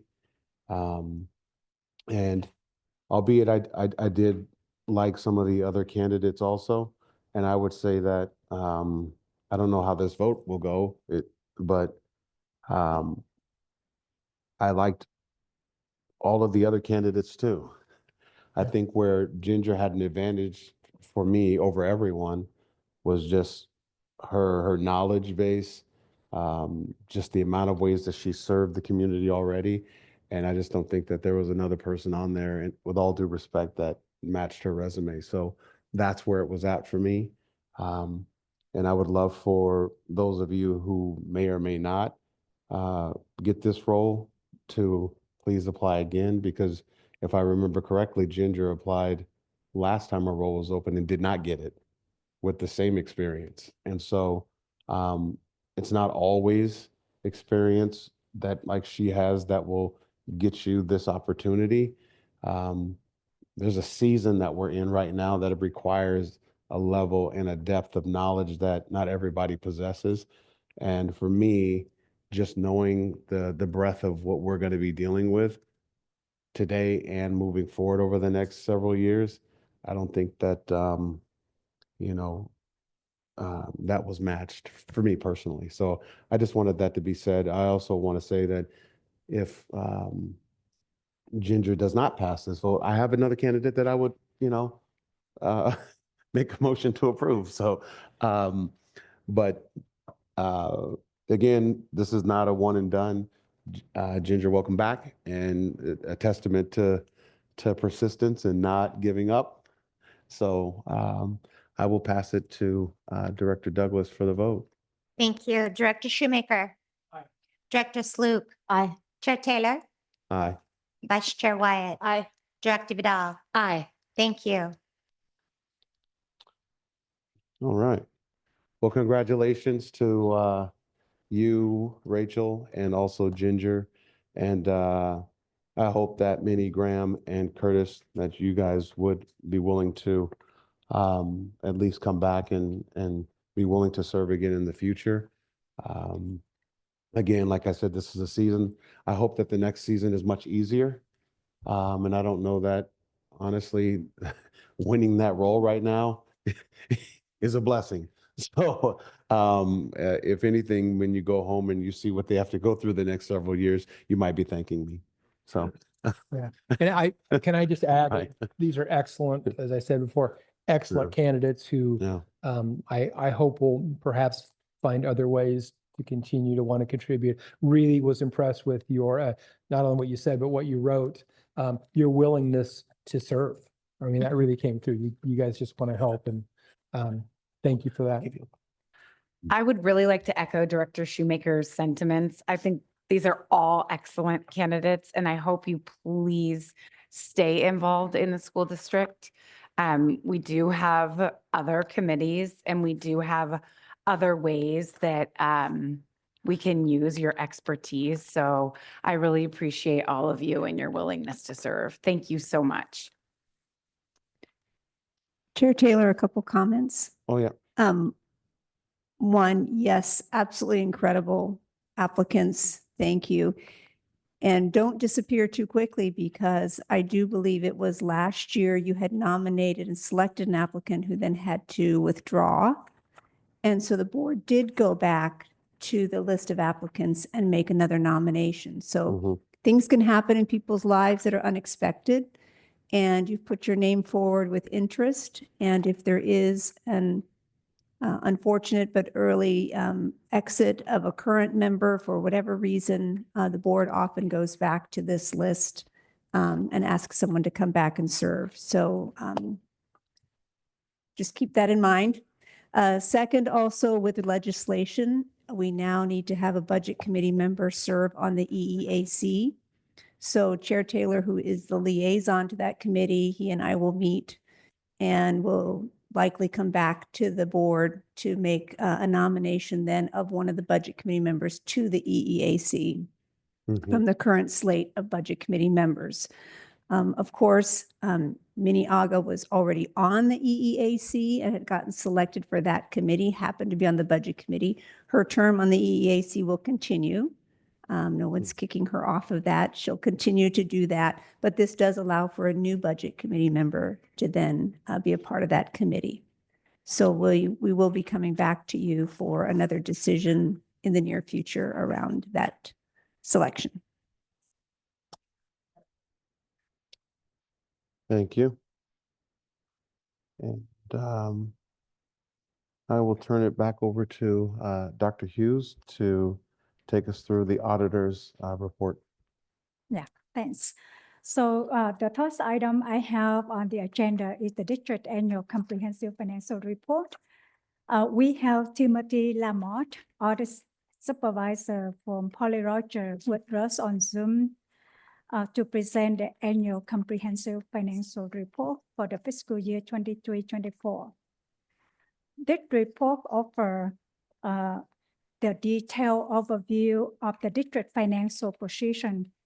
This report also plays an important role in maintaining transparency and accountability of our financial practice. We appreciate Tim and his audit team and the diligent work of Polly Roger in conducting this audit. With that, I will now hand it over to Tim to walk the board through the key findings.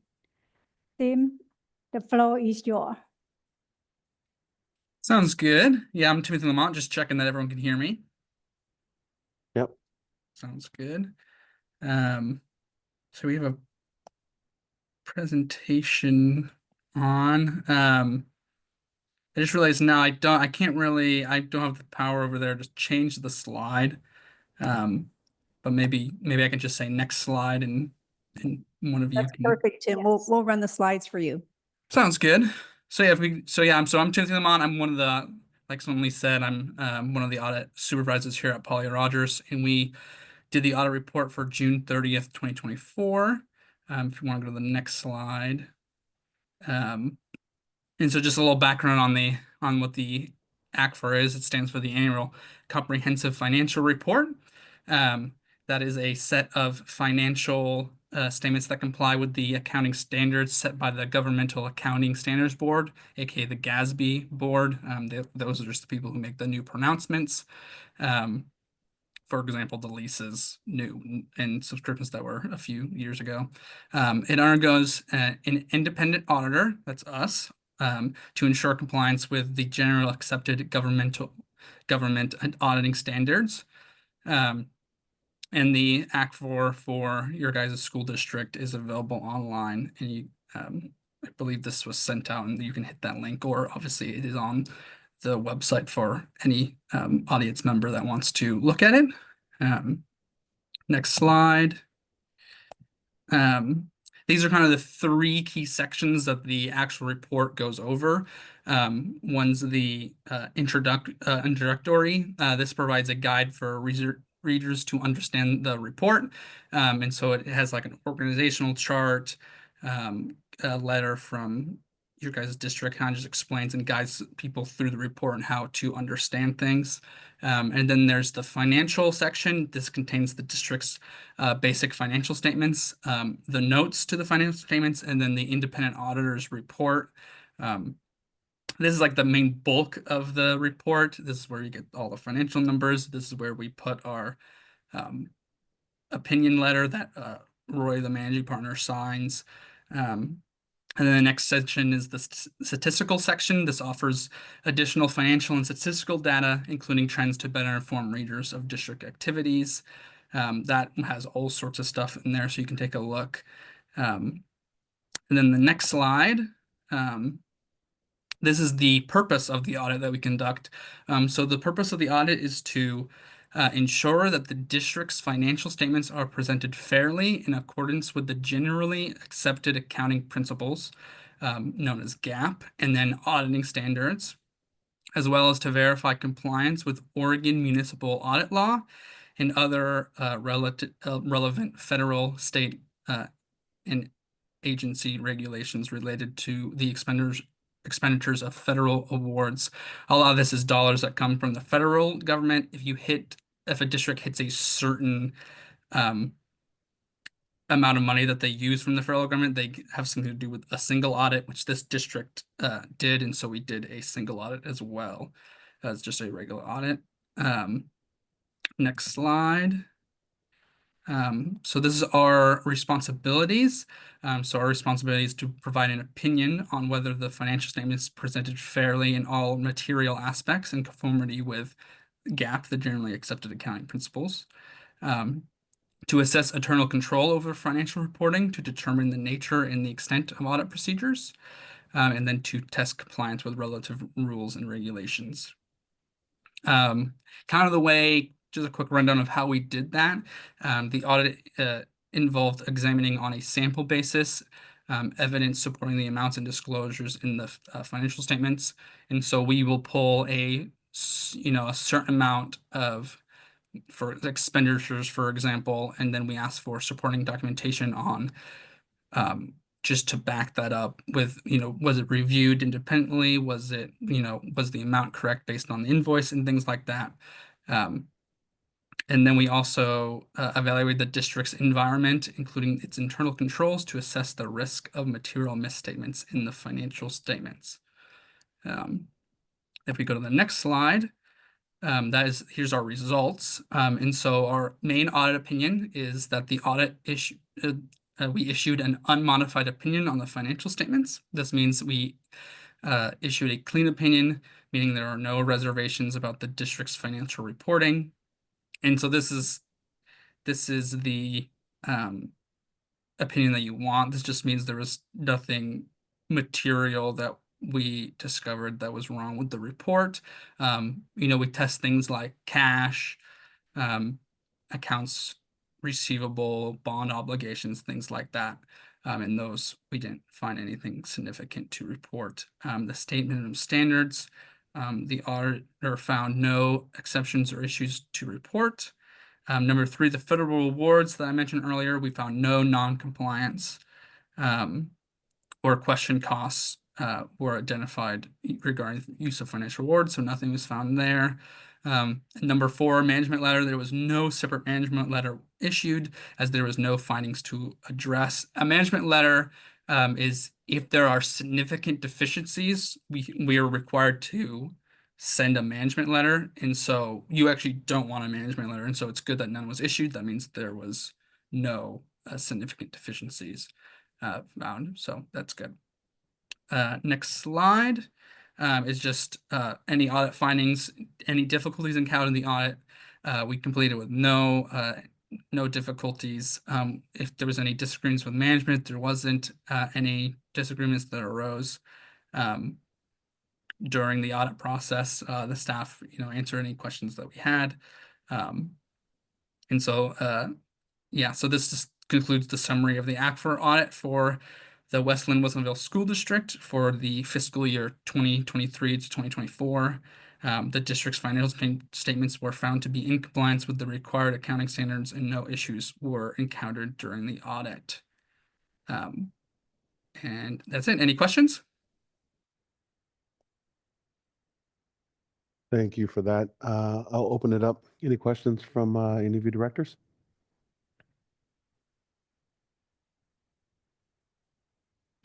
All right, Director Vidal. I don't know if this is for Dr. Hughes or the person presenting, Mr. Lamont, but it would be great or helpful to explain how Polly Rogers and Co. is independent from the school district. I know during some of the small schools discussions or town halls, there was questions regarding the auditing firm's independence from the school district. So if you could just describe how Mr. Lamont, maybe how you are independent from the school district and how you conduct this audit separate from this organization, that would be really helpful. Yeah, I can speak on that a little bit. I don't have any, relation to any involvement to the district. I haven't been a student there. I don't have any kids, so I don't have any kids in the district. one thing that people are concerned about is if you have the same auditor year after year after year. And so I understand that concern. This is actually my first year with this engagement.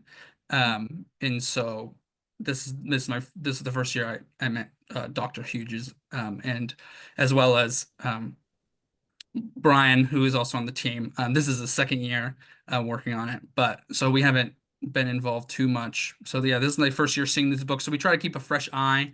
One of the sometimes we have a little annoying, but we understand why it's important, is we switch up the client teams a lot, so we have to keep learning new systems and new districts, but that's important because it gets it's a good way to get fresh eyes. So that's one thing. And so I don't know if Dr. Hughes wants to add anything else, but that's, I guess I'm just kind of independent because I don't have no involvement with the district really besides the audit. Thank you, Tim. So for the auditor to be independent from the audit from the district there is no conflict of interest. We don't do like besides provide the auditor work for us. There is no order, like they are not the district employees. We don't pay them. We don't direct them to do anything because they're not under our supervisor. So they are very independent on that. And also from the state recommendation or the best practice is for the auditor to rotate. We can hire the same company, the audit company, but every 5 years, they should rotate the auditor because they don't want the same auditor looking at our book year after year, and it could build a strong connection with the business office, and then it could be the business office could be influenced in somehow. So in the term that at least every 5 years with the same form, but they have to change the new team. I do have also one thing to add on that, is that when we get hired as a firm to conduct the audit, we are working for the board. So you guys, even though we obviously have a lot more discussion with the business department because that's how we get all the materials for the audit. But we are hired by the board and the school district board, the governing body, to do the audit. So you guys can reach out to me or to Brian or to the audit firm with any questions you have or any concerns. And we have that governing body questionnaire that you fill out. And so at any moment, if you have any concerns, you can reach out to the auditor personally or the audit firm, and we can talk to the board directly. So that's another way we can stay independent from the business office. Thank you so much. Yes, and if you look at the budget document, you will see the audit and the legal counsel budget is under the board function. Any other questions? On this side? No? Okay. This is not an action item, so you don't Yep. have to do a vote. But just, Timothy, if you're still there, just one more question. Sometimes we get asked whether our bond finances are also audited by our auditors. Could you confirm that you also included bond finances in your audit? Yeah. So yeah, one of our work, we call it the work papers. One of the things we test is the bond obligations. And so we look through there and make sure, payments on time, we're looking payment to the right funds and things like that. Yeah. So we look at that. Yeah. Thank you, because we know our bond staff was sending you a lot of information. So just wanted the board to be made aware that all of our capital bond finances are also part of the audit. Yeah, they are. Just one other question to kind of piggyback on that. Do you also look at the terms of bonds and how those terms of bonds align to state laws, for instance? So what if we go over on a bond term limit? Is that something that an auditor would find and say, hey, you've gone past the term limit we found, or would you make a recommendation at that point if in fact that did take place?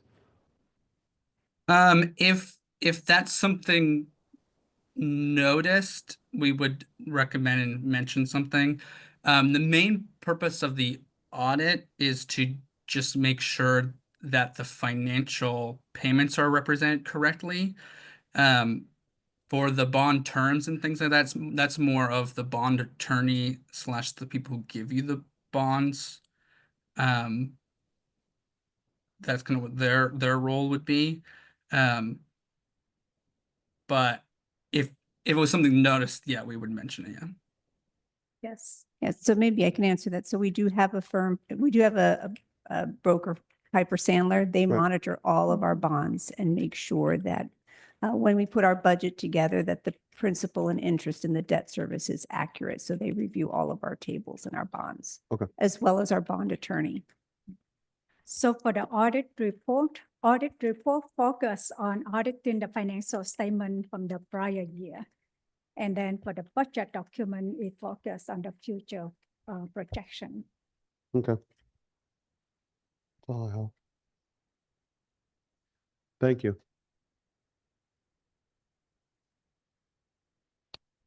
That'll take us into the financial reports, which still leave it in your court. It's your night. Thank you, Tim. Yeah, you're welcome. Thank you. Thank you, Tim. So the next item I have for the board tonight is the general fund financial report. Can I please have my PowerPoint?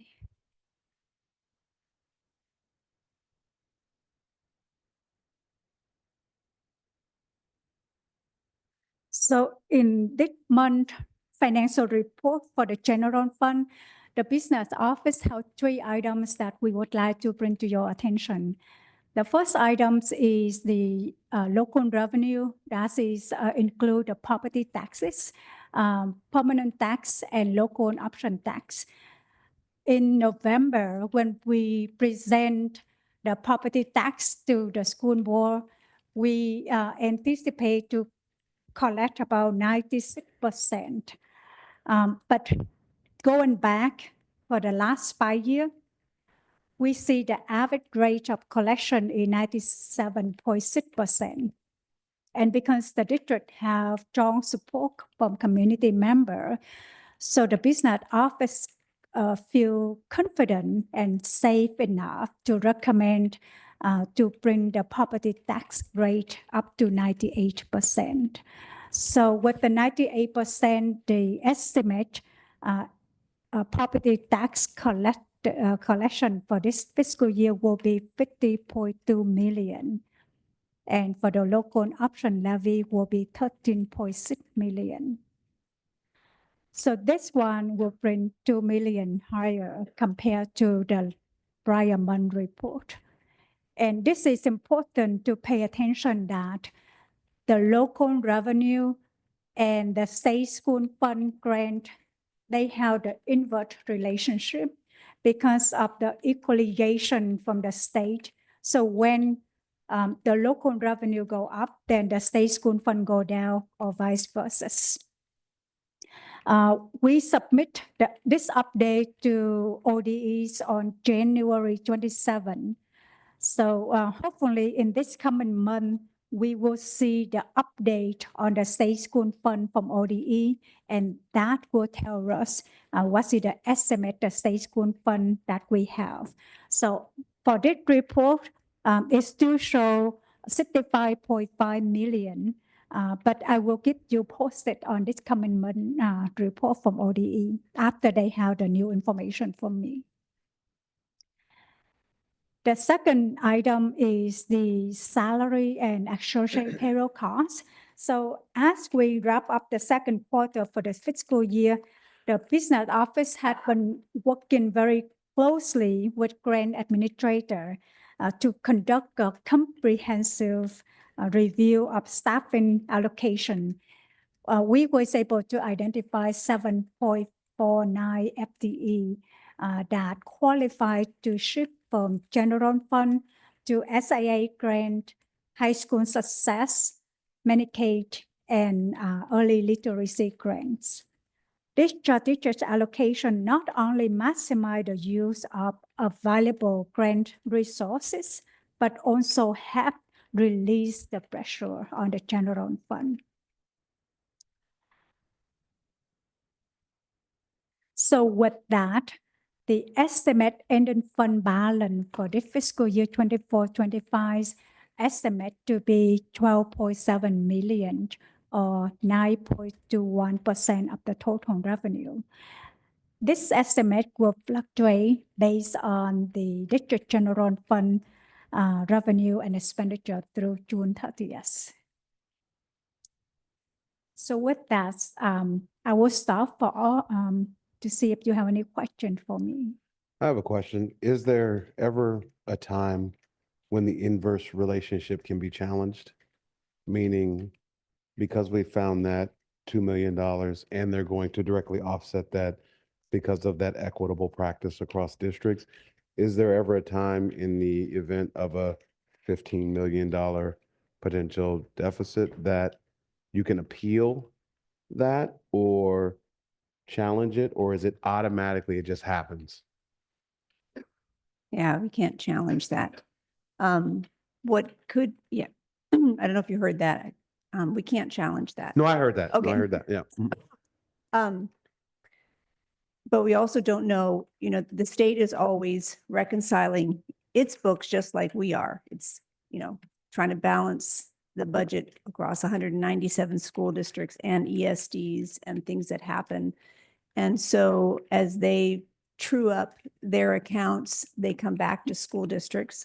Sometimes they can allocate more, sometimes they actually take away some based on how we reported. One of the practices that Dr. Hughes does on a regular basis is give these changes to ODE so that they can track our changes and there aren't big surprises at the end. Some school districts don't go into the system mid-year and update information to ODE. And so at the very end of the year, they're making these reconciliations or kind of doing it midstream as well.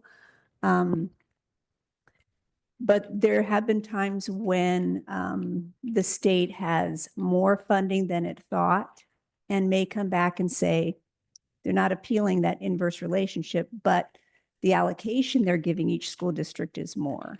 And so in doing that, even though maybe our property tax went up, the state allocation either stayed the same or went up because across the board to all school districts, they were able to give more funding. That actually happened during, I forget which one of the years during COVID when there was a significant drop in enrollment, but they had the funding allocated to districts already. And so they waived that enrollment criteria and went ahead and gave school districts funding to provide some more stability and didn't hold them to a certain level of enrollment.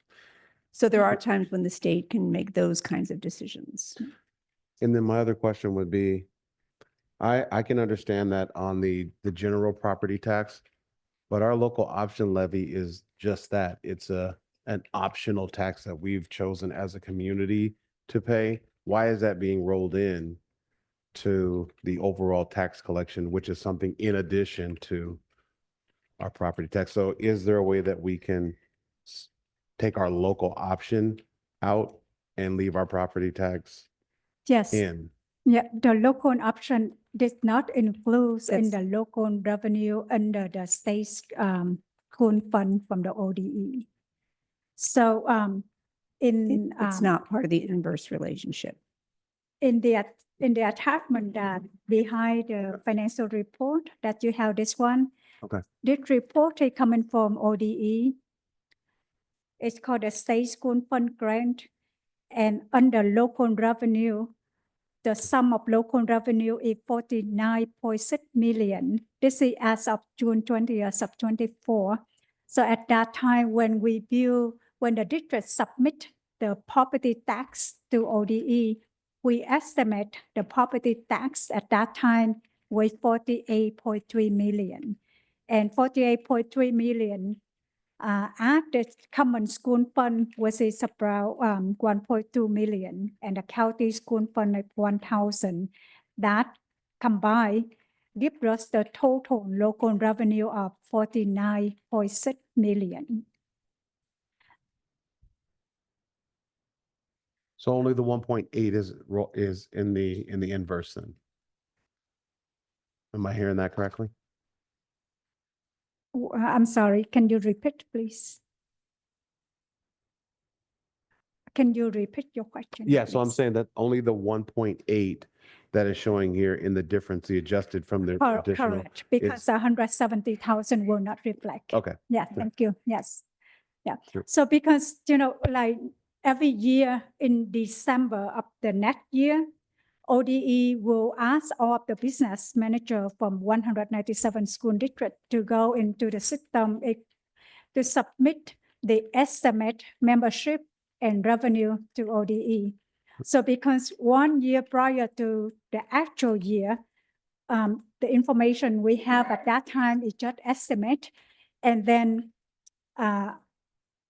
when we go into the year, like for example now, 24, 25, when we go into this year, when we know the actual number or we have strong estimate of our property tax or transportation expenditure or the number of students after the fall enrollment, then ODE will encourage us to go into the system, ask them to open the system up, go into it, provide an update.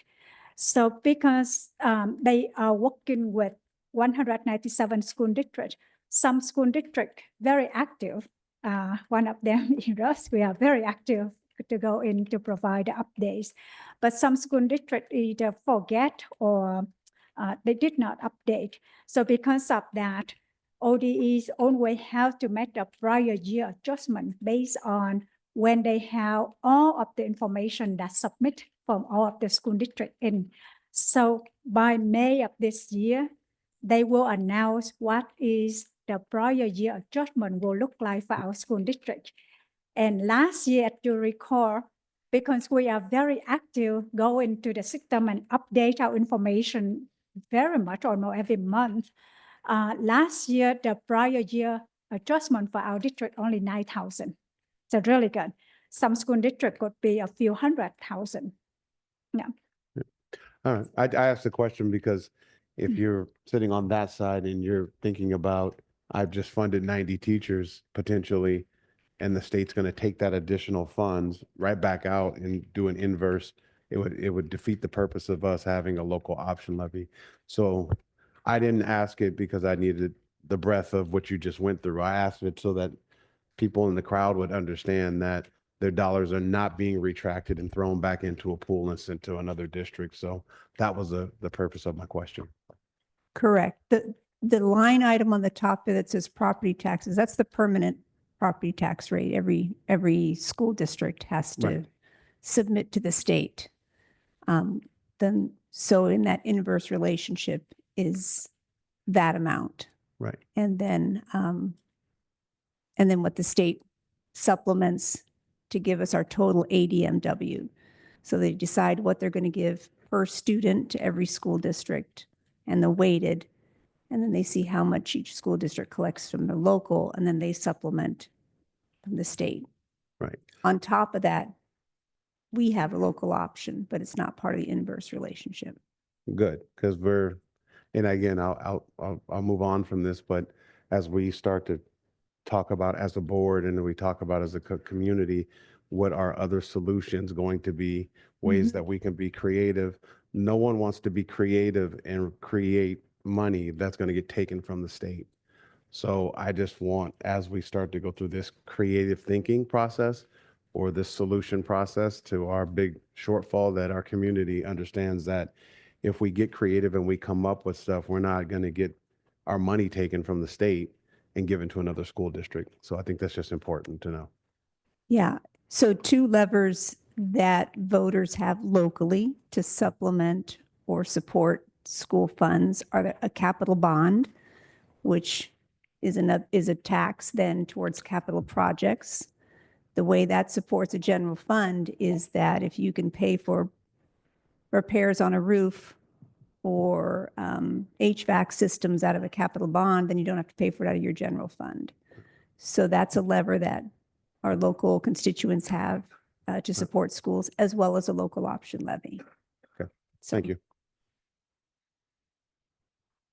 And I would just want to clarify, I know that there's a lot in these memos that get submitted from a CFO to the board, and community members are reading them and also trying to understand. And I would just encourage folks, if you have questions, feel free to email or call us. We can help interpret the information so that accurate information is being communicated out to neighbors and community members. That ending fund balance, that increase in the collection rate and some of those FTE shifts, we had already factored that in January in the presentation on the 13th. That's why that number, I had actually given you 12.1 because we didn't have a couple of those grants shifted quite yet, but it's close enough still. That's why that was the number reflected in the ending fund balance that would carry over to 25, 26 in my presentation on January 13th. And we hadn't had a financial update yet, but now that we have it, Dr. Hughes is just verifying that to you. Perfect. So again, if any community member is wondering about financial information and wants to share it with others and wants to verify first, we're happy to answer an email or a phone call. Thank you. Yep. Back to you, Dr. Hughes. Thank you, Chair Taylor. So the next item is proposed resolution 2024-02 in interfund loan payment postponement. So on August 27, 2020, the board approved a 1.5 million interfund capital loan from the land proceeds fund to the general fund to be prepaid in 150,000 annually installment starting 2021 and ending 2031 at 0% interest rate. And that is in resolution 2020-04. On May 6 of 2024, the board postponed 23-24 and 24-25 payments to each general fund pressure. And that was in resolution 2023-10. So going into this common year budget 25-26, the business office recommend postponement of 25-26 payment to enhance cash flow and allow the resource allocation. So with that, we seek for your approval on resolution 2024-02. All right. Do we have a motion? Excuse me, I move that the board approve resolution 2024-02 as presented. Second. All right. I will open it up for questions from the directors. Any questions? No? You have one? Yeah, I'll be supporting the motion that I made. Because as we heard from one of our former board members that, in these times, I think obviously anything we can do to, immediately help our budget challenges is the right thing to do. So thank you to our business office for bringing this forward. All right. I will pass it to Director Douglas to cast the vote. Thank you. Director Shoemaker, Aye. Director Sloop, Aye. Chair Taylor, Aye. Vice Chair Wyatt, and Director Vidal. Aye. Thank you. Thank you, board. So now I have the last item on my agenda today. So the last item is request for approval of resolution 2024-03 refinance series 2015 bonds. So the West Linn-Wilsonville district is seeking for your approval on this resolution, which would authorize the refinancing of series 2015 bond. This action will deliver significant savings to our taxpayer. The taxpayer will save an estimate up to $3 million over the next 6 years. There's no change in the term bond, in the bond term, as the refinancing bond will still expire in 2031, ensuring that saving without changing any original tone. District financing is part of our ongoing commitment to responsible financial management, maximizing saving while continue to provide strong financial support to our school district. So with that, we ask for your approval of Resolution 2024-03 so we can move forward with this opportunity. All right. Do I hear a motion? I move that the board approve resolution 2024-03, authorizing the refinancing of series 2015 as presented. I second. Any questions? No? Director Douglas? Cast a vote, please. Oh, wait. Make a clarifying reminder that while this doesn't represent a savings that benefits our budget, this does benefit our taxpayers. And so I know that we often focus on what can help our budget, but this is an instance that helps our taxpayers in our district. So that's also a win. Yeah, everybody loves a good refi. So, Director Douglas? Thank you. Director Shoemaker. Director Sloop. Aye. Chair Taylor. Aye. Vice Chair Wyatt. Aye. Director Vidal. Aye. Thank you.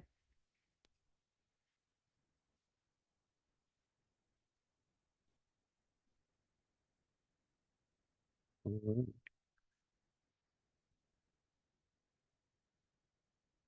Department of no, are we? Yep.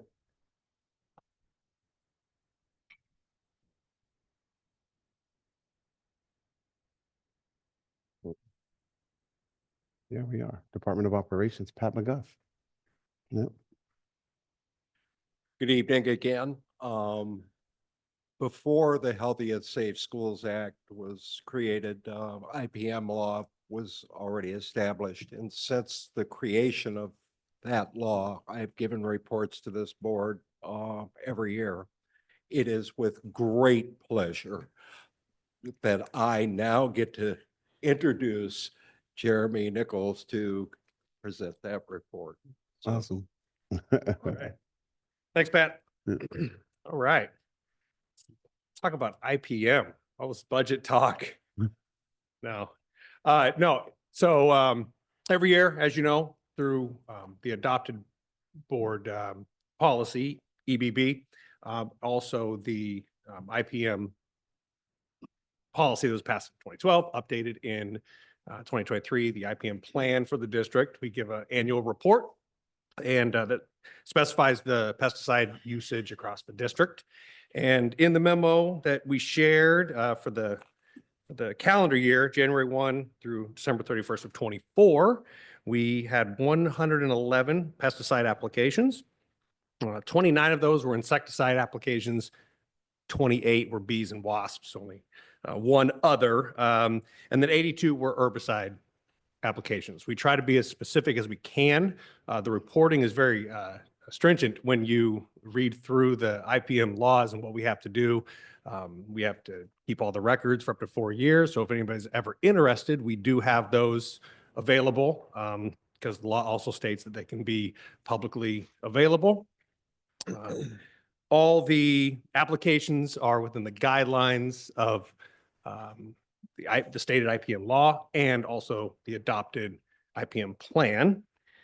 They and they follow the rules and regulations that we are under. So as you flip through the spreadsheet, go to the last little section there, you can see we have increased our usage of pesticides over the last number of years.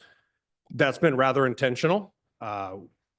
We went through the COVID period when, I think it was described last year, when everything, folks were doing all sorts of other things to keep the district up and running.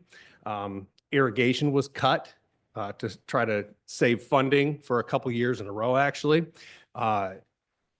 You see the results of that. And so you go across the district and, to ensure weed control, on a large scale for 185 improved acres, total of what, 320 acres across the district.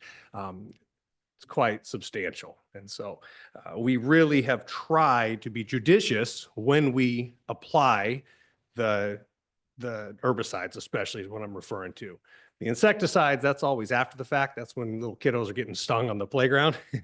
Our guys go out there with the spray. We always safe it off. That's how we deal with that. And so those are always reported after the fact as an emergency application. But the herbicide applications are very intentional.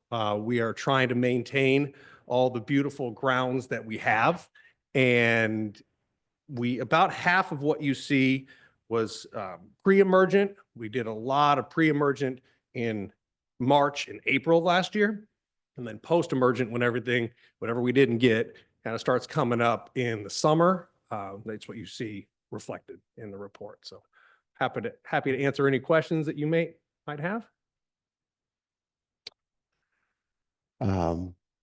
Questions? I just want to make a comment. I know that our community has been pretty clear that they don't want a lot of product out there. And frankly, I'm impressed that you could do 62 gallons in a year. That's a quart a day spread out over an entire district. That's pretty good. So well done. Director Sloop? I have a question that's not related to this part, but I was wondering, how are the oak trees doing after they were treated last spring?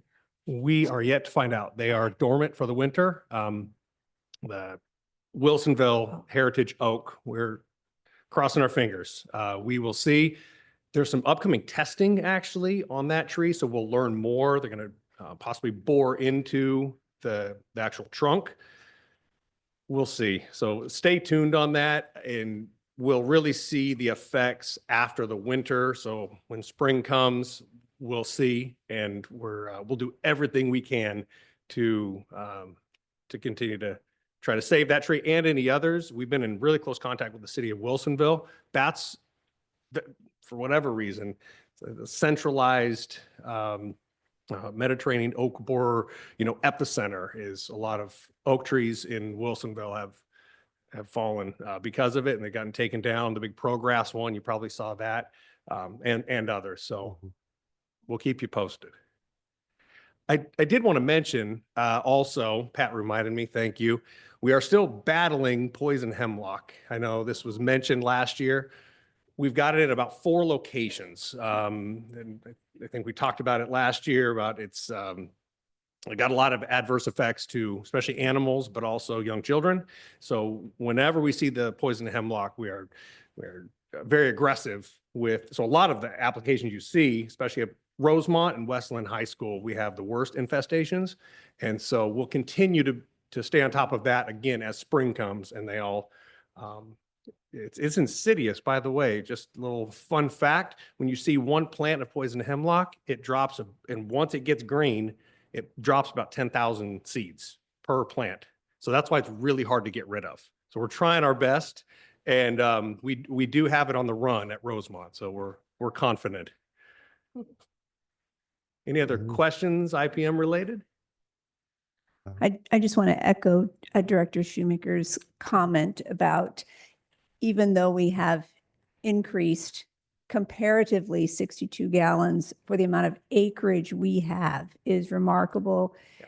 It is an effort on our part to use it when we need to and not overuse it just for aesthetics. Yeah. Although I will say the years that we pared back considerably due to community ask, we also heard from new members of the community, what's going on with the incredible growth of weeds, and please start taking care of our property better.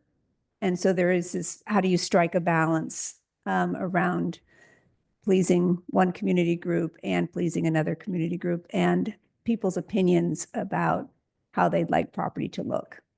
And so I really want to commend you, Jeremy, and your staff. There's incredible training that does happen. I think we also know when you put forward product. We want to make sure that our employees have the safety gear and the training to do that safely.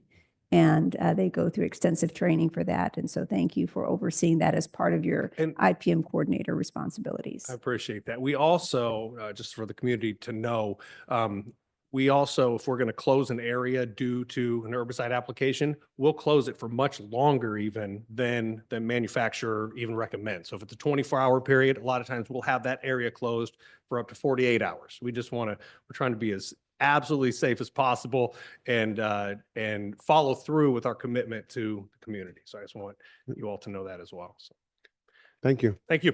Yep. I think future board members out there, you'll have fun with that one. That's a 50-50 toss-up on people who like herbicides or who don't. And we got a lot of complaints over the years about the way our schools looked within our community. And it was always, well, Lake Oswego's don't look like that. Well, Lake Oswego, they're probably using pesticides. You guys don't want that. So it's like, what do you want us to do? So have fun with that one too. All right, Pat, I'll turn it back over to you. So in trying to keep up with Dr. Hughes, we also have the next item on the agenda, and this is our long-range facility plan update, part 2 draft. And with that, I'm going to turn it over to Remo Douglas and Miriam.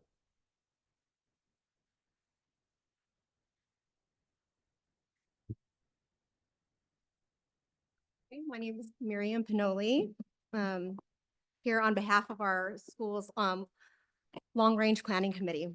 In December, I think it's December of 2023, we were asked to revise and update our long-range plan. So over the course of 2024, district staff, you as our school board, and we as the long-range planning committee have worked together on these updates and revisions. So I believe you as a board have already received part 1 of the 2024 long-range plan. And so I'm here to present, I believe you have part 2 of the plan, the capital improvement program, or CIP. Did you receive that? Okay. And so we look forward to working with you and other members of our school community at our upcoming Bond Summit, hopefully next month, to make important decisions about school facilities priorities that will benefit our students, staff, and our school community. Thanks.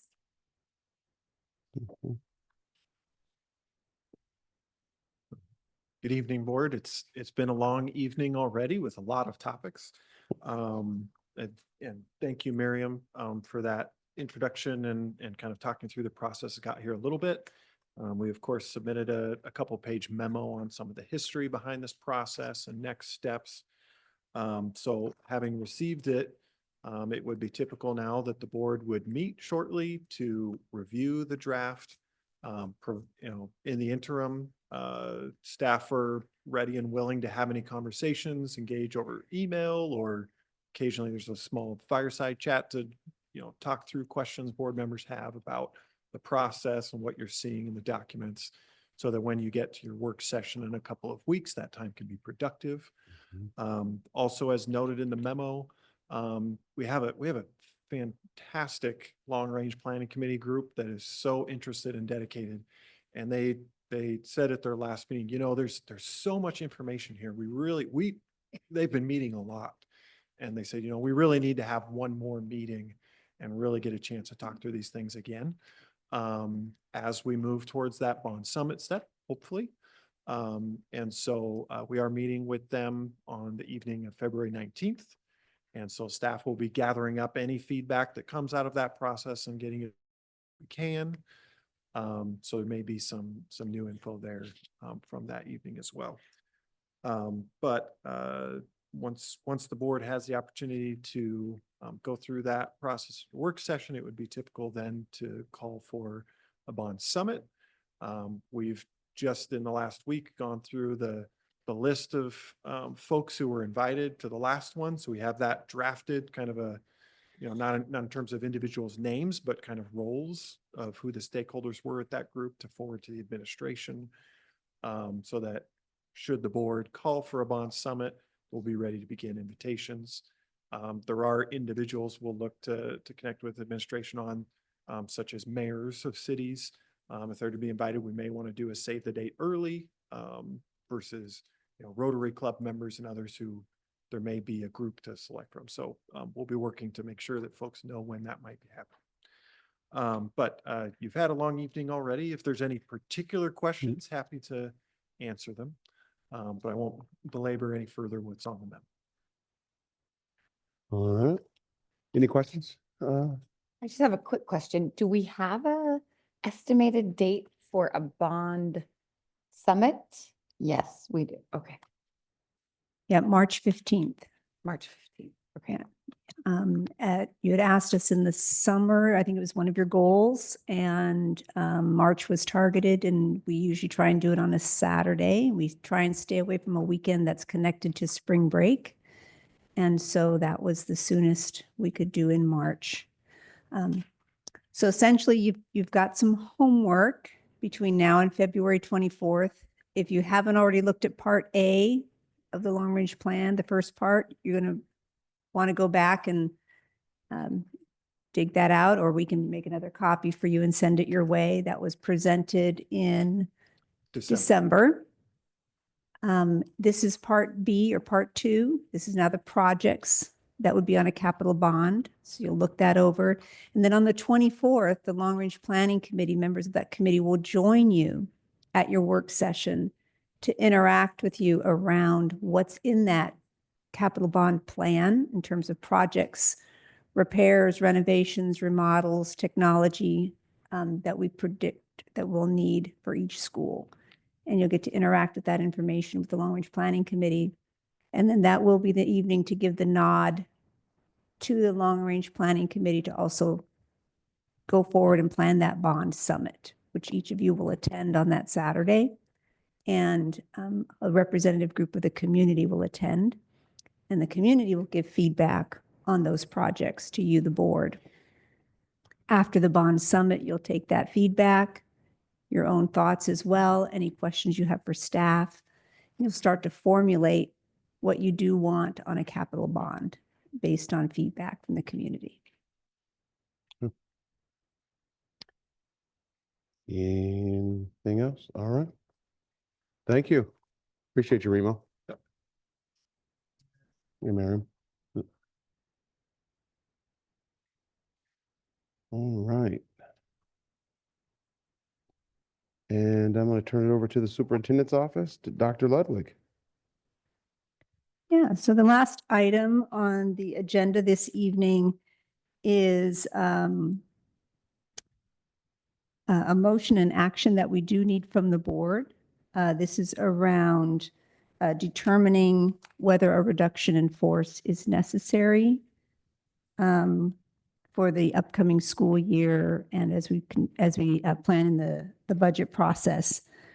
It's not a requirement in statute. It's not in our other negotiated contracts, but it is in our licensed contract. It was written in that one that should the board determine that a reduction in force is necessary, it shall, insofar as reasonably practical, provide 90 days written notice to the association. So if you recall, last year, we came to you also at the same time. It was later in the year because we were later in our budget process and understanding where we were going to be. But you gave that approval last year, and actually, we were pretty far in the process already with the association, but it was helpful to have that board determination. We're earlier in the process. Some other districts are going earlier as well, out of a courtesy to our association, for staff to know earlier if they are going to be seeking jobs, and particularly the Ed Fair, which is in March. We're working very closely with our association leaders all along the way.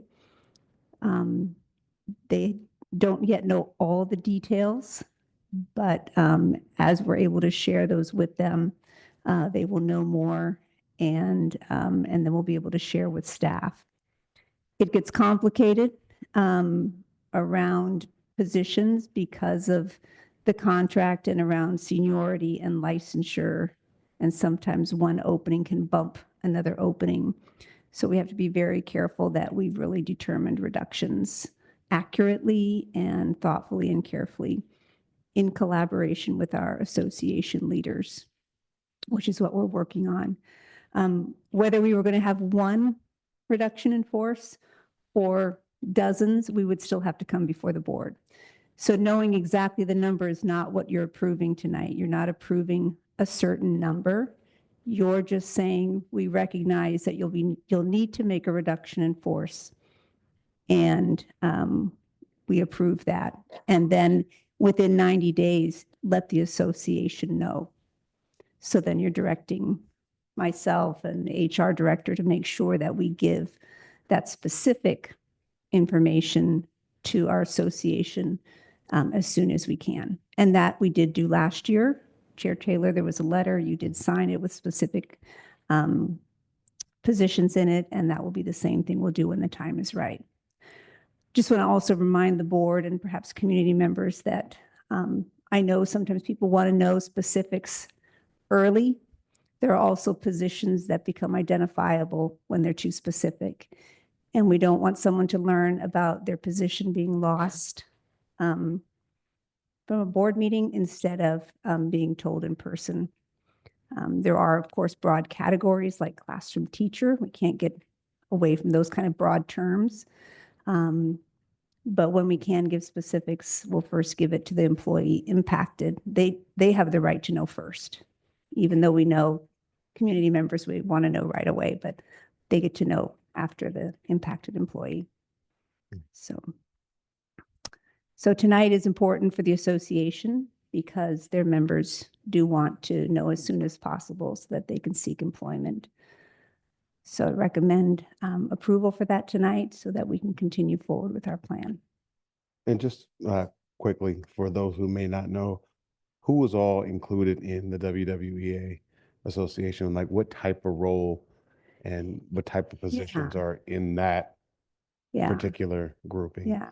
So we have several categories of employees. In WWAs are our licensed employees. These are professional educators who have a teaching license or counseling license or nursing license. So they're in our licensed employee category. And then they're represented by WWEA. Then we have a group called our classified staff. They're represented by OSEA, Oregon School Employees Association. And that they represent all of our employees. They may have certifications and specific industry licensure. For example, electrician or plumber, those are also valuable licenses, but they're not education licenses. They're industry and technical licenses. So classified paraeducators, administrative assistants, any non-educator license position. Then we have another group of employees that are not represented by any union, but hold perhaps licenses as well, but they're not under the teacher union. So our third category may be what we call administrative positions or confidential staff or supervisors, principals, superintendent. So Okay. did that help? Yeah, that does help. I just wanted people that might be listening to know thank what you for that that. means because you Yeah. see the acronym and it doesn't mean anything to certain. Thank you. I should have spelled it out in the memo. Right. Yeah. So the classified union does not have this stipulation. They know that we're going ahead and making those decisions. The other group does not have the stipulation, but it is in our licensed contract. I don't know if that's true of other school districts, but it is in ours. And so we, of course, will follow that agreement. Okay. Any other questions, discussions, or? Yep. So I just want to, for clarification, that tonight we are voting on a reduction in force, but the numbers aren't, we're not voting on the numbers. Thank you. That is a very important distinction, and that's why your motion does not include the numbers of staff because things can change. It's February, and I also in my presentation to you on January 13th mentioned that should there be a change in funding, Of course, we're advocating very rigorously that we would prioritize class size in classrooms. So things could change, and they actually changed slightly last year as well. This is a motion just to approve that reduction in force is necessary.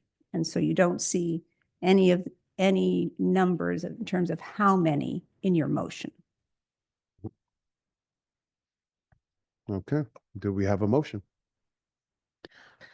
I move that the board has determined that a reduction in force is necessary for the 2025-2026 school year and direct the superintendent to work closely with the WWEA president to follow the collective bargaining agreement and ORS 342.934 procedures accordingly. I second. All right, so I'll open it back up one last time before we pass it to Director Douglas. Any other questions, concerns, whatnot? Okay, the only thing I would say is that we do get emails from time to time about, as a board, just saving particular positions and whatnot. And I guess I would say to the community that although we appreciate the emails, we don't have anything to do with the selection of staff. And so when you send us those emails, I'll still respond as just letting you know that we've seen it and we've seen the way that our community like really champions our teachers, and it's fantastic. But we just don't have anything to do with that. So when you email us, please just know that. And I would also say, you know, out of respect for the person that you're even championing, I mean, it's their livelihood, it's their job, it's their family. They have anxiety and worries, and you sending emails on their behalf and spreading rumors as if their job is on the line when it might not be is not helpful. And so in your spirit of trying to save their job, you're creating more anxiety inside those individuals' families potentially. So just be mindful of that. And hopefully you can have a little bit of faith in the process, similar to not closing schools. And I think that the district and the board will try to be as transparent as it can.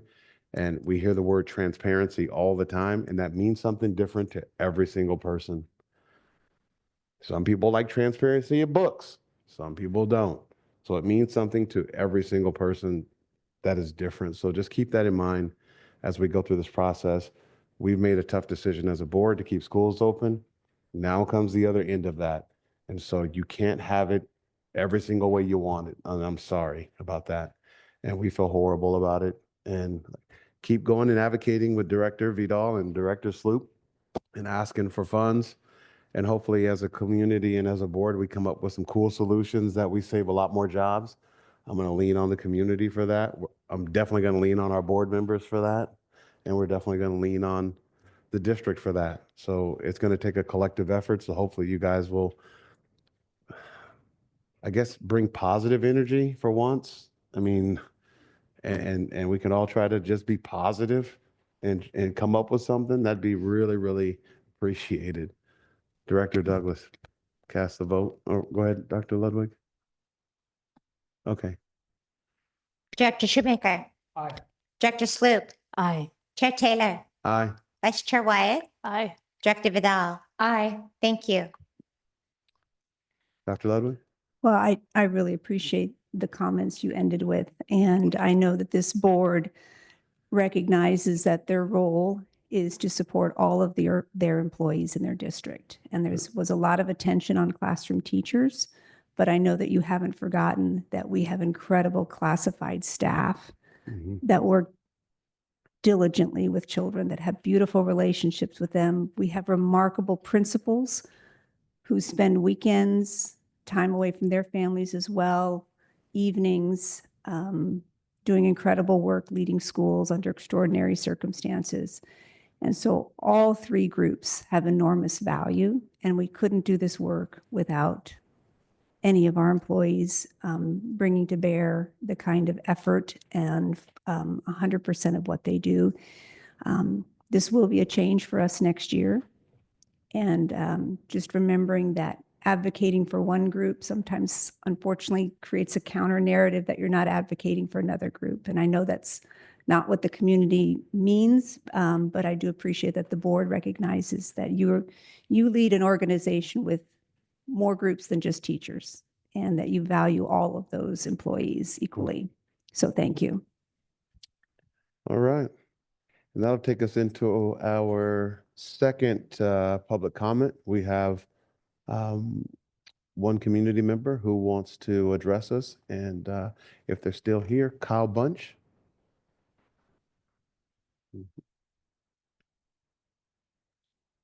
Well, thank you to my trusty assistant. My eldest Miriam is going to pass out some information, and she has taken a vested interest in the topic I'm going to share with you tonight. So she wanted to be here, even though it meant being past her bedtime. So.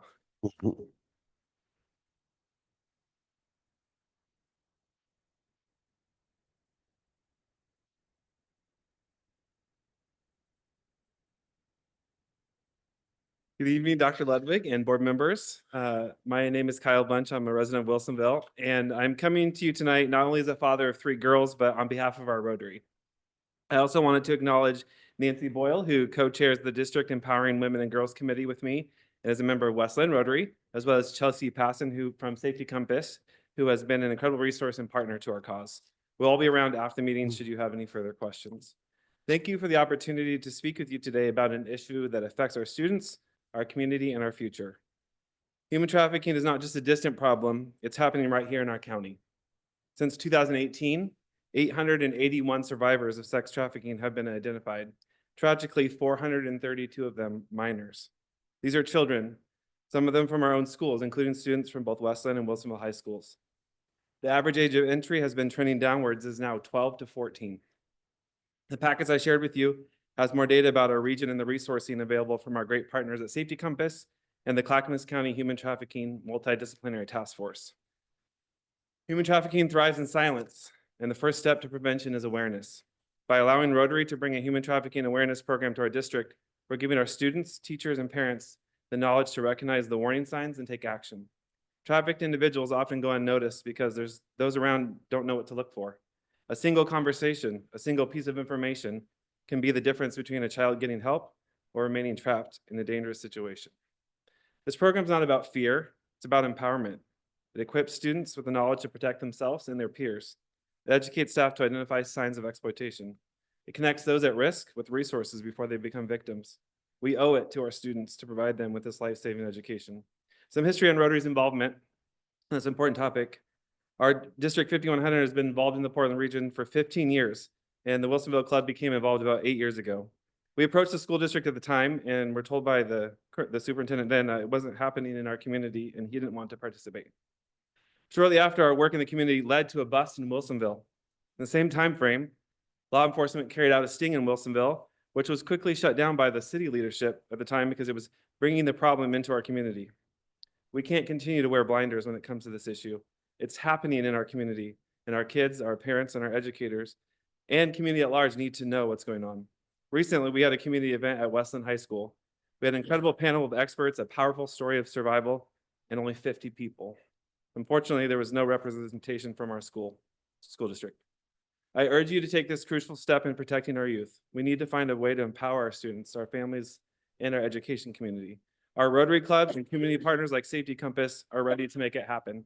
Let's work together to ensure that no more students from our schools become statistics. Instead, let's give them awareness and support. They need to stay safe. Thank you.